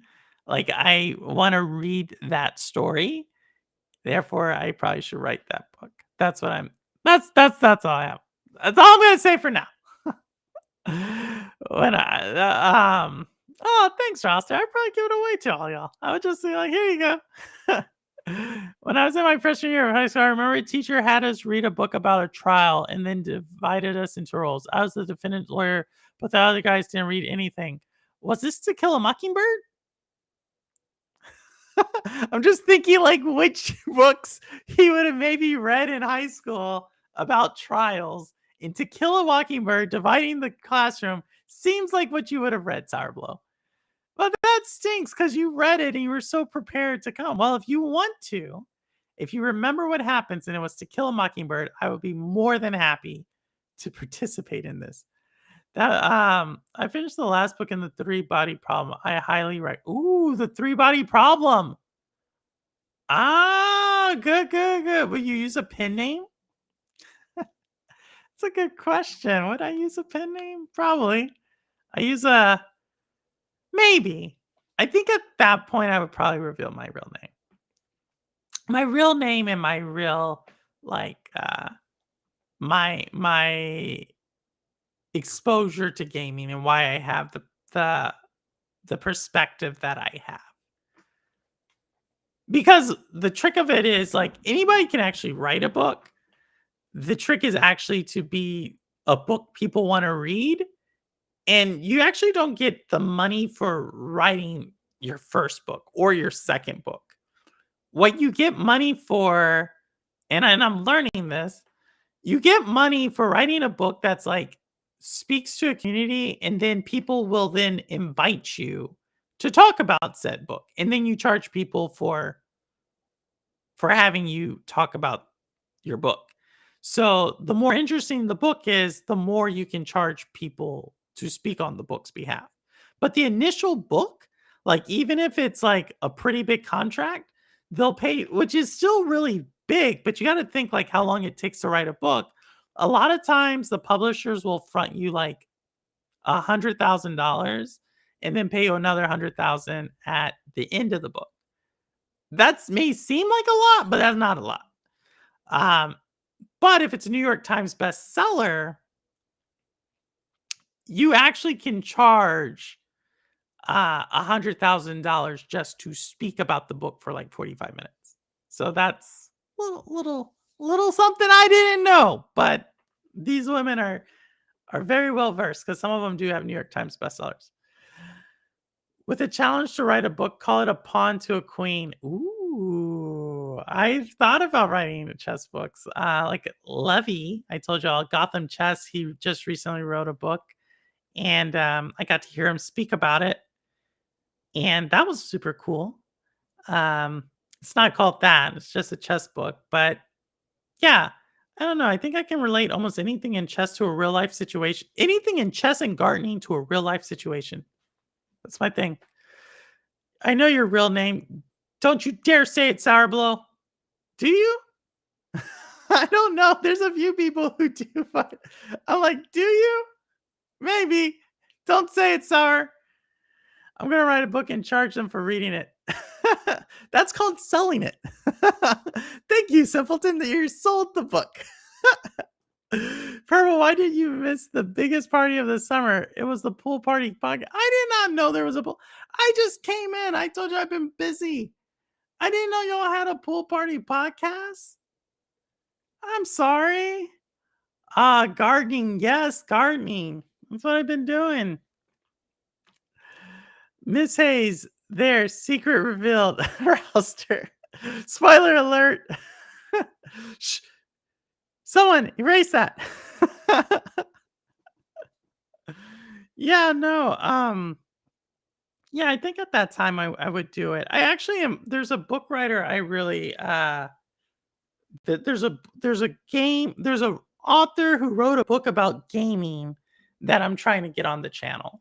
Because I think he does a really good take on like the stuff I find interesting, like the background, the business of gaming, like the successes and not successes.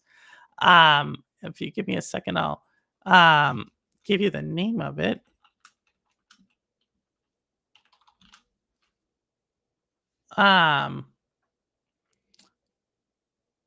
Yes. It's this guy named Joost van Drunen, and he wrote a book called One Up: Creativity, Competition, and the Global Business of Video Games. He's kind of a cool dude. He lives in Brooklyn, New York. And I'm trying to bring him on the show. He has his own podcast. So yeah. But he's a pretty cool dude. And I think he's pretty cool.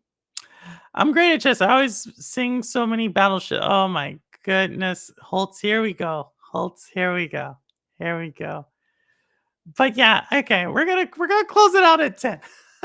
I was like, all right, 9:30. Nope, it's 10. We're gonna close it at 10. Thank y'all again for keeping me company. And sorry, Cowboy, for missing the stream. I'm actually kind of upset with myself. I didn't know you had a big one coming up.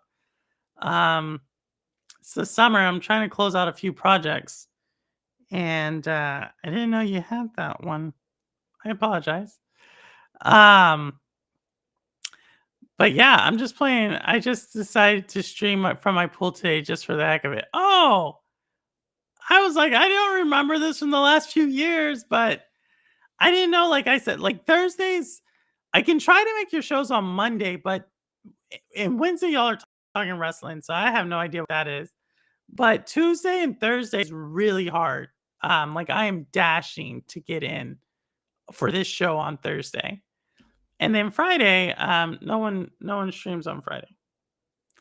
Yeah, pool streams like a hot tub stream. Yeah, roster, I guess like that, like the Twitch streamer. There's this Twitch chick who always is streaming in the shower.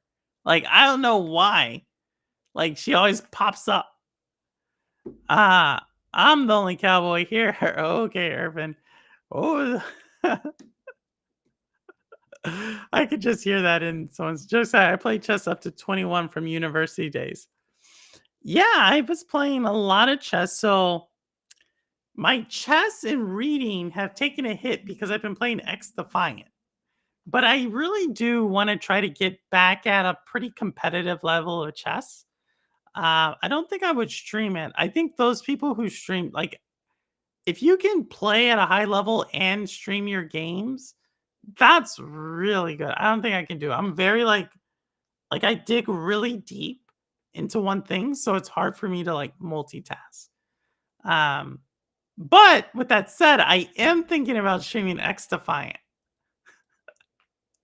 I don't know why. Like, I just think it's kind of cool. Again, don't ask me where this came from, but I'm really into X Defiant now.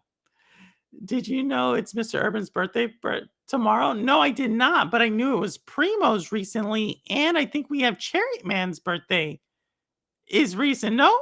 Cherry Man, did I get that right?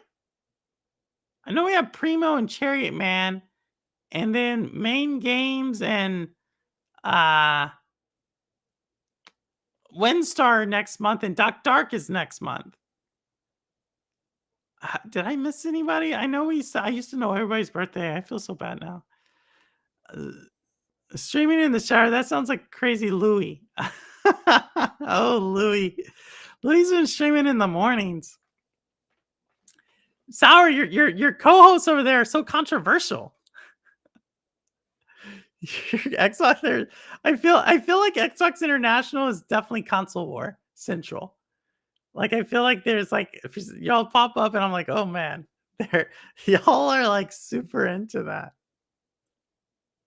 Not you so much, Sour Blow. You're more like even keel, but your co-hosts are definitely console war. Like, speaking console war, Cowboy has this new segment on console warring. I'll sing you a happy birthday. Really? I would sing happy birthday, but I don't know the words.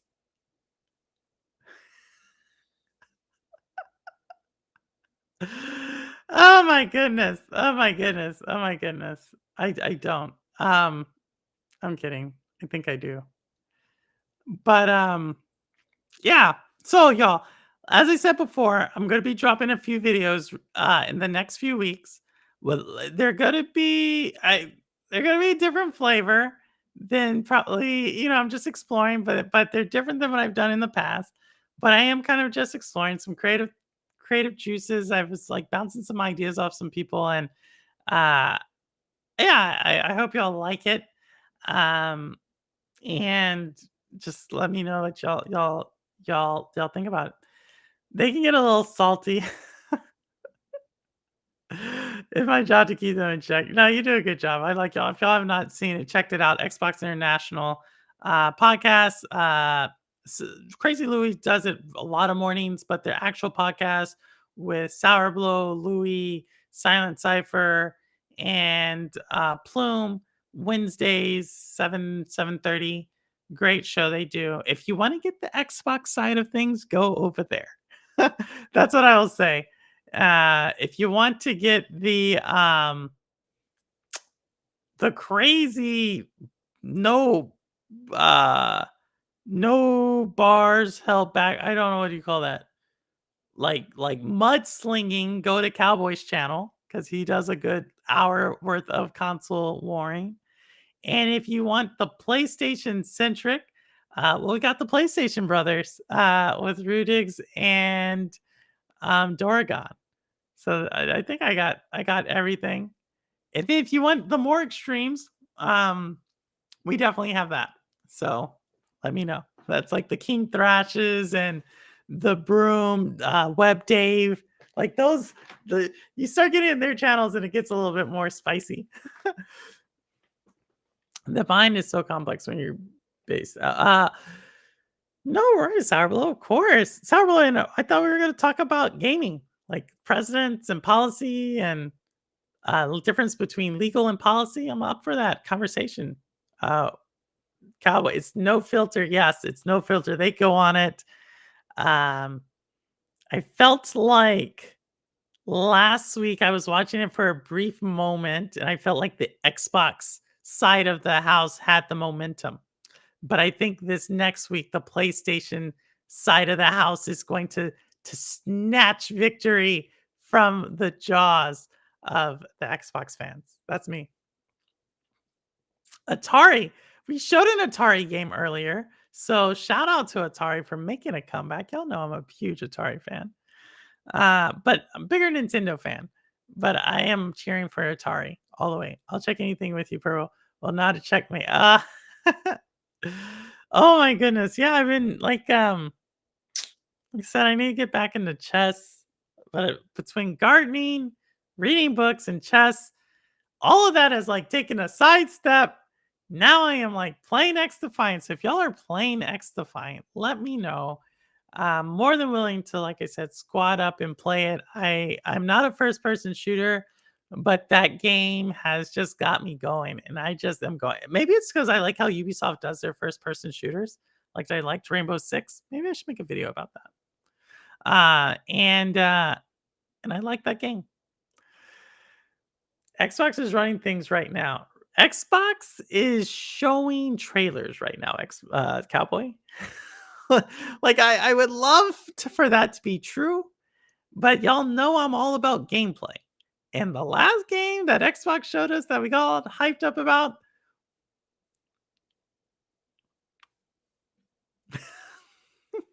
but they can show you trailers. But I get it. I think it depends on who you are. If you're someone who likes hype, I get why people get hyped about it. I'm just someone who's about the gameplay. Show me the gameplay loop. And if it doesn't match up to, like I said, it has to match up to a certain bar. And if it doesn't, I'm not playing it.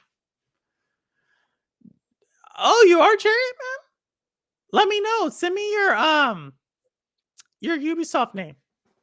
And I'll let you know when I'm playing. I'm always playing like around 10 to 1. Probably not tonight because I gotta go water some plants. That's my life. That's what happens when you become like old woman. Like you think about watering plants. I'm like, oh yeah, I need to go water that. Should probably make a plant YouTube channel. Man, there are so many, like we have console war and gaming and plants. They have like in the planning community, they have their own ideologies. It's so interesting. Like all the communities have like their own like split ideas. Like the electronic vehicle, man. Say something about Tesla. Woo. You want to see fanboys? Go say something about Tesla. They will jump all over you. But yeah, that is it. Well, thank you all for joining the show today. Like I said, we showed a lot of trailers earlier in the show from games that I don't think are getting a lot of spotlight, but they're games that I will probably be buying each and every one of them day and date. Then I talked a little bit about what I've been doing recently, the games I've been playing, X Defiant, which I'll just throw this up there for everybody, just so y'all know, just so you know. You got me. Like, this is me. This is me. This is me doing solo right there. Right there. leading the team, right? You know, carrying us victory there, first place, and so yeah, um, we went hard there. We went hard.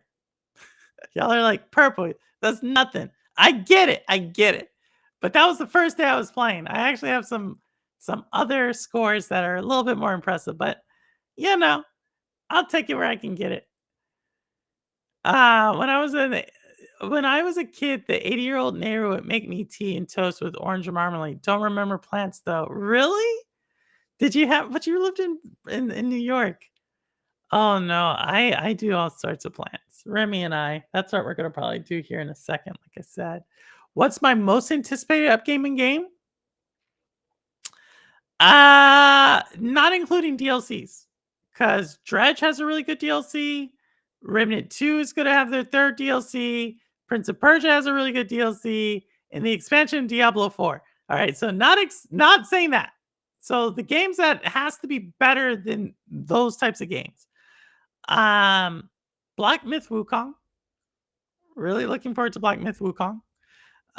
Zelda, the new Zelda game. I'm really looking forward to what they do there. Phantom Blade. Really looking forward to Phantom Blade. I think what that developer is doing looks really cool.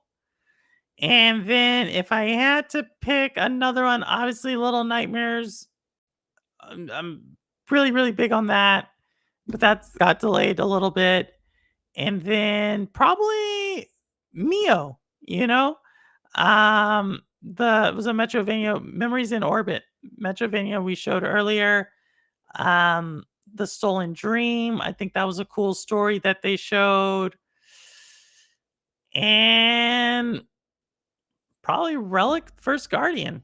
All the games. I mean, I just gave you a pretty big list there. All those games are all, in my opinion. Oh, and then No Rest for the Wicked when that finally gets launched. All these and more. I'm worried about the plants now. Your time is carrying the team.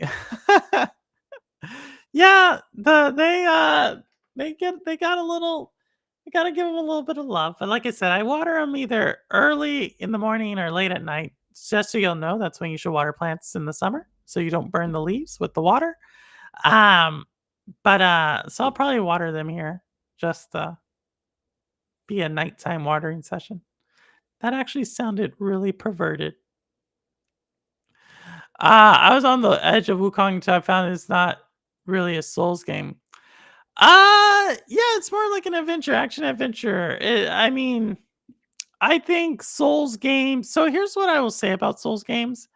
I think it's Souls like, but no, I don't think it's gonna be a Souls game. I think it's gonna be an action adventure, and I'm here for that story. But I think you can still up the difficulty. I don't think it's gonna be an easy game. But if you're into like Elden Ring and you're playing that right now, like that's why you have Elden Ring. That's what I say. Hey, Sean, what's going on? Nighttime watering session. Yeah, Sean, you heard it. You heard it here. I will have a nighttime watering session. I'm talking about plants. I'm talking about my bushes. No, I'm joking. Stop it. Stop it. Stop it. Stop it. Stop it. Stop it. No, I'm talking about plants. All right, Roster, take care. Use it, or you don't see Jeffrey Rudix. Not being sorry is magic to my ears. I know. I can't wait to see it. Hopefully you're talking about Black Myth Wukong, because we are not showing anything else. What I'm saying is now I really want to play it. I suck at Souls. Oh, I was on oh, you were on the edge. I get it. Now you're really into it. Yeah. I'll say this about Black Myth Wukong and Roster. I know you have to head out. I know so many of y'all have to. This is late for y'all. This is what I will say about Black Myth Wukong. I think Black Myth Wukong, and I said this in my show when I was streaming. Black Myth Wukong has the ability to generate hype at the level of like Elden Ring, at the level of what was the game last year? Oh my goodness, Baldur's Gate 3. It it actually has the ability to not only generate that type of hype, but more. We've never seen a AAA game come out of China, and the fact that they are choosing like the source material for this game is such like rich, and that they have like so many different industries in China that are like really supporting this, and you have Western markets that are looking forward to it. I honestly think after Black Myth Wukong comes out, the gaming discussion could be very different because China will be put on the map as a legit place, uh, as a legit region for game development, and we just have not had that. I think that's crazy. What I'm saying is, Black Myth or Bush. No, Sean, stop, Sean. Some would say those are the same thing, Sean. Okay, stop. I'm not doing it. No more. This is it. This is over. Grand opening, grand closing. But yeah.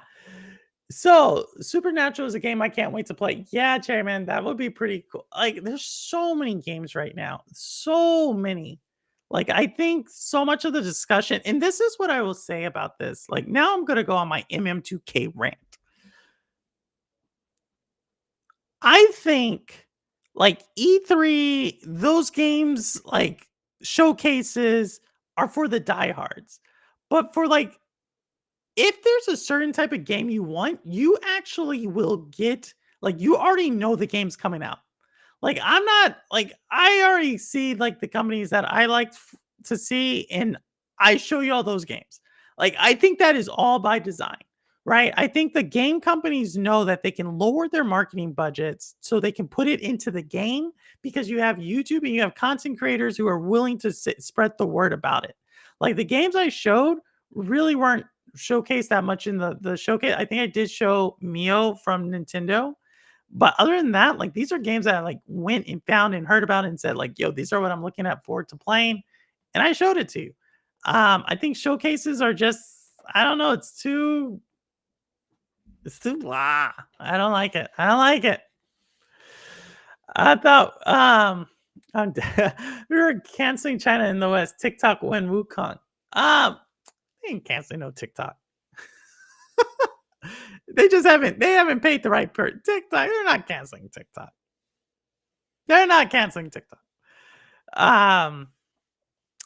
Only thing that would cancel TikTok is if Google owned it, because then they would kill it.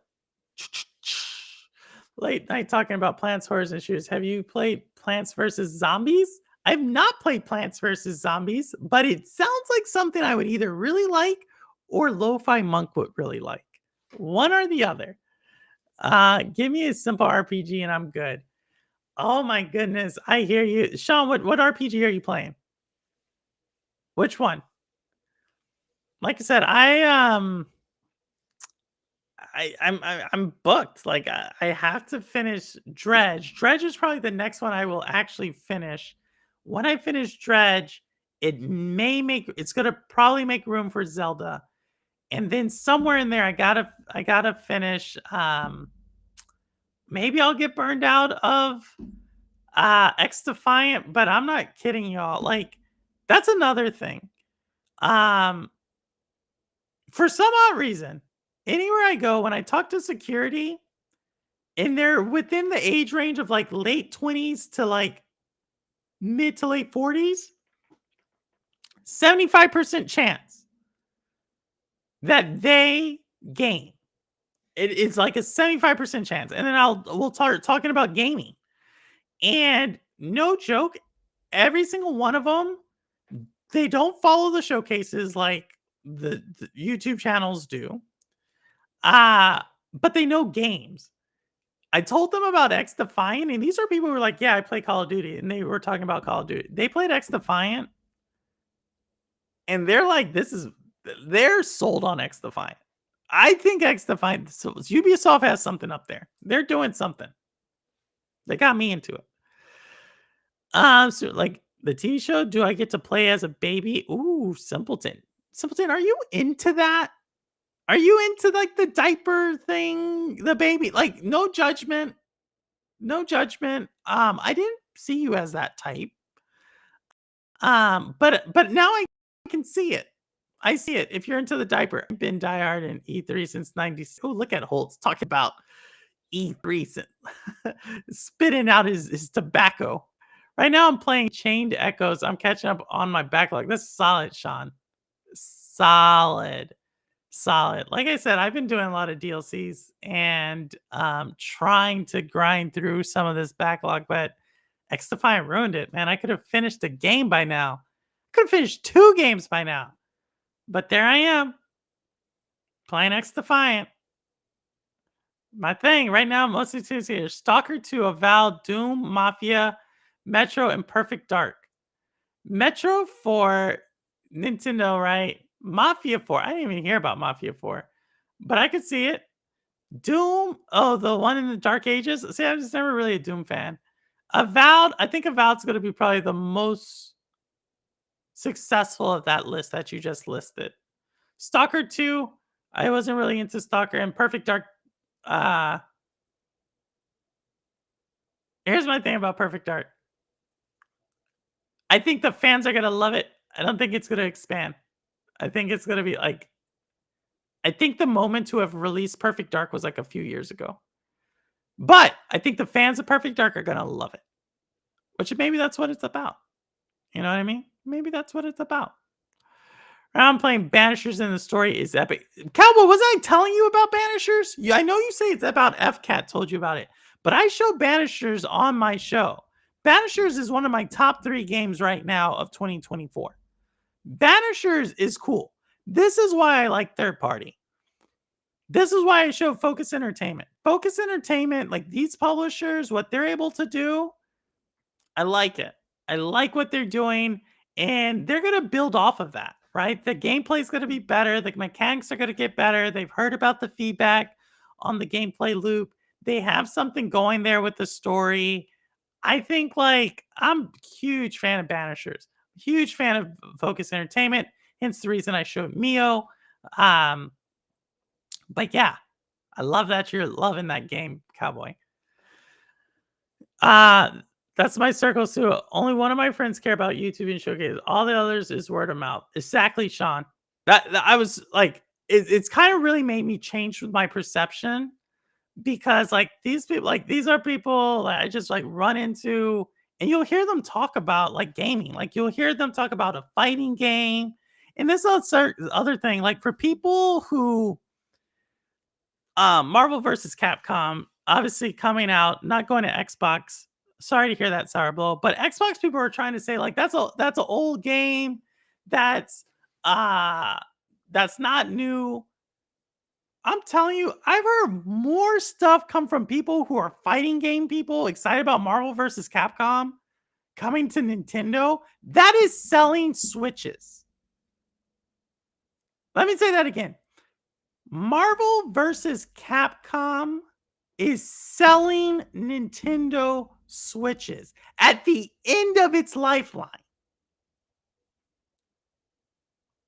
Something Nintendo just knows what they're doing. Like, Capcom, they just know.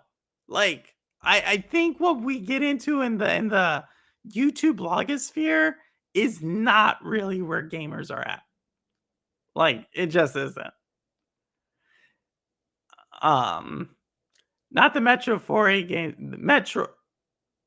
Yeah, Metroid. The Nintendo game, Sour?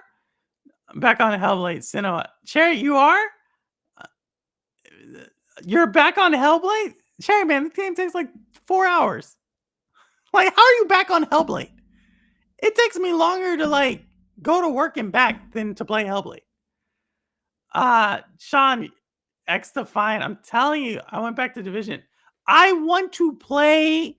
X Defiant has me wanting to go buy. What is it called? Far Cry 6. So for all of the Stadia people, y'all remember Far Cry 6 came out. They gave us a controller. I bought it. And then the only person I really saw who played that was Lo-Fi Monk. Shout out to Lo-Fi Monk. He beat the game. I got into it and I was like, oh man, it was, like I got kind of far. However, because you can play as the Far Cry 6 characters in X Defiant, it makes me want to go back and play some of these games I've never played. Ubisoft has something going on. Ghost of Tsushima. So I played Ghost of Tsushima in April. So I did catch up on that one. Is the only reason I still have my PS3. Sean, Sean, you already know what it's about. Sean, you already know. You're like a legit game. Like, some of these people on YouTube are all about controversy. And that's what they're going to say. I just want Darksiders 4 with Strife because Genesis doesn't count. Simpleton, I will most likely be at Gamescom in Cologne, Germany in August. For one reason only. I want to be there when THQ Nordic shows a Darksiders 4 trailer. Because THQ Nordic's showcase is in August. And, like, again, I'm all, like, it's not about Xbox, PlayStation. It's all about these other other publishers. I think they just have my number. Because I didn't play Hellblade since 27 on my PC. Cherryman, you're going to go play it. Let me know which one you think is better. You play both of them? You playing both of them back to back? I played both of them back to back. That's why my criticism of Hellblade 2 exists. I've been playing Shin Megami. Oh, nice. Geek. Nice. Nice. This is what I love to hear. No, the Metro Last Light, Metro Exodus. Oh, that's what you're playing? You know that's on Luna right now. Not that you want to play Luna Sour Blow, but okay. Okay. So you're saying Metro Prime. Okay, so you're saying that series. So this is Metro 4. So the whole Metro Redux, that whole series, you're saying the number 4 of that, not Metroid Prime. I got you. Sour Blow. I couldn't run out of time. I played Far Cry 6. I enjoyed it, but didn't beat it. I was pretty far into it. See, Rouster, I want to go back to it as well. That's what X Defiant has done. I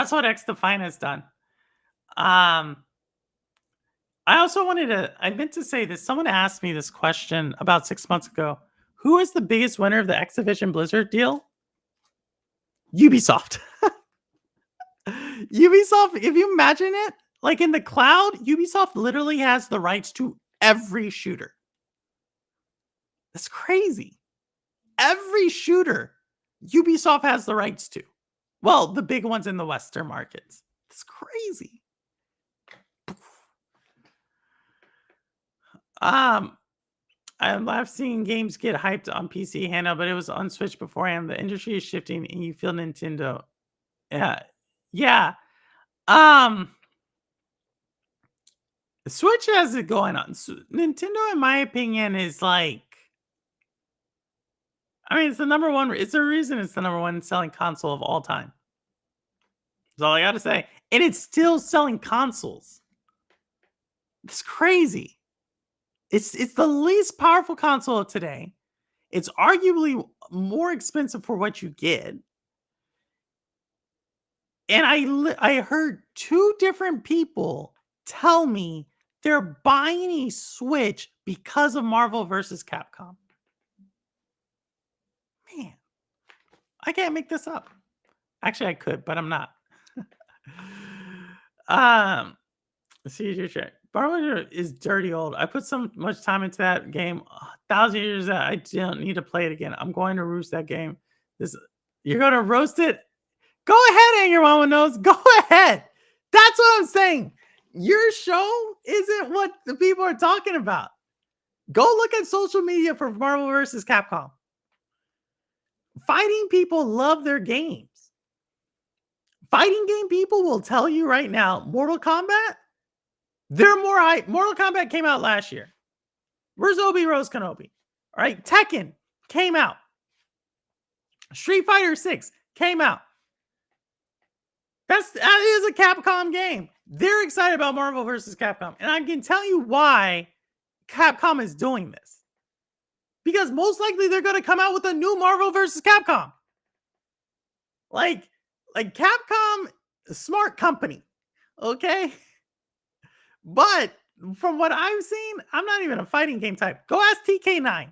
That's the litmus test. Go ask TK9 what he feels about it. For Amphi. We Canes have the last Darksiders games with all of the horsemen. Oh my god. Do you? Metroid Prime looks good too. Metroid Prime, yeah, if you're a Metroid Prime person, like they dropped that, they were super excited about that in Nintendo. I need Capcom versus SK2, and I can retire my Wii too. All right, Sean, go let them. They're gonna bring it. Did they not say that the Capcom one? Because Capcom's bringing like 7 of them, but I don't know if they have those. Okay, I should get ready for bed. Good night, y'all. Great sharing as always. Hey, thanks, Roster. Thank you for stopping for sure. Go to. I just stayed on. People are having me going. I gotta go water my plants. Why do you play Dragon Ball? Yeah, fighting game people play. I'm not a fighting game type. Like that's the one. I understand the science of fighting games. But yeah, the only time I'll play it is because my brother wants to play Mortal Kombat or something, and then I'll get into it. Not those two. Well, Sean, let them know. Let them know. I'm telling you, they'll probably bring it. But all right, y'all. I've been streaming for a sec. I'm playing Immortal Oblivion while I listen. Nice on Game Pass. That's on Game Pass, right? That's the one with the hand. Roster was playing that game. No, it looks like a pretty cool game. Like I said, there's so many games right now. So many games. Like people who are saying like there's no game. There's tons. Metroid Prime 4, Zelda, Mario, Luigi, Dragon Quest 1 through Capcom Fine Collection. And Geek the Sneak is all about the Nintendo Switch right now. I hear you, Geek. And I have a 2-year-old reading next to me. I'm like, Sourblow, you do you. You do you, Sourblow. I mean, doing dad, doing gaming, doing listening. You do not have to stay. Like I said, I'm about to shut it down. Because I water these plants. Oh man, like you cannot hear the desperation in my voice. But all right, y'all. Thanks for so much. I'll be streaming Bendy. I'll probably be streaming that 2 more weeks in a row. As you can see, I have some of my Fall Guys tournament. People want me to stream Fall Guys, so I eventually have to get back to that. So I'll probably stream the next 2 weeks will be Bendy, and then we'll probably pick up July with some Fall Guys, maybe back to back to weeks, and then I'll do some horror game streaming here because that's what I do. 2 months later, after the nostalgia wears off, Cowboy, it is what it is. Like they like it. It doesn't matter. We live in a time. What game doesn't lose players 2 months after it launches? Tell me that. What game does not lose players 2 months after it launches? That's toys in general. You know what I mean? That's why they get you to another thing.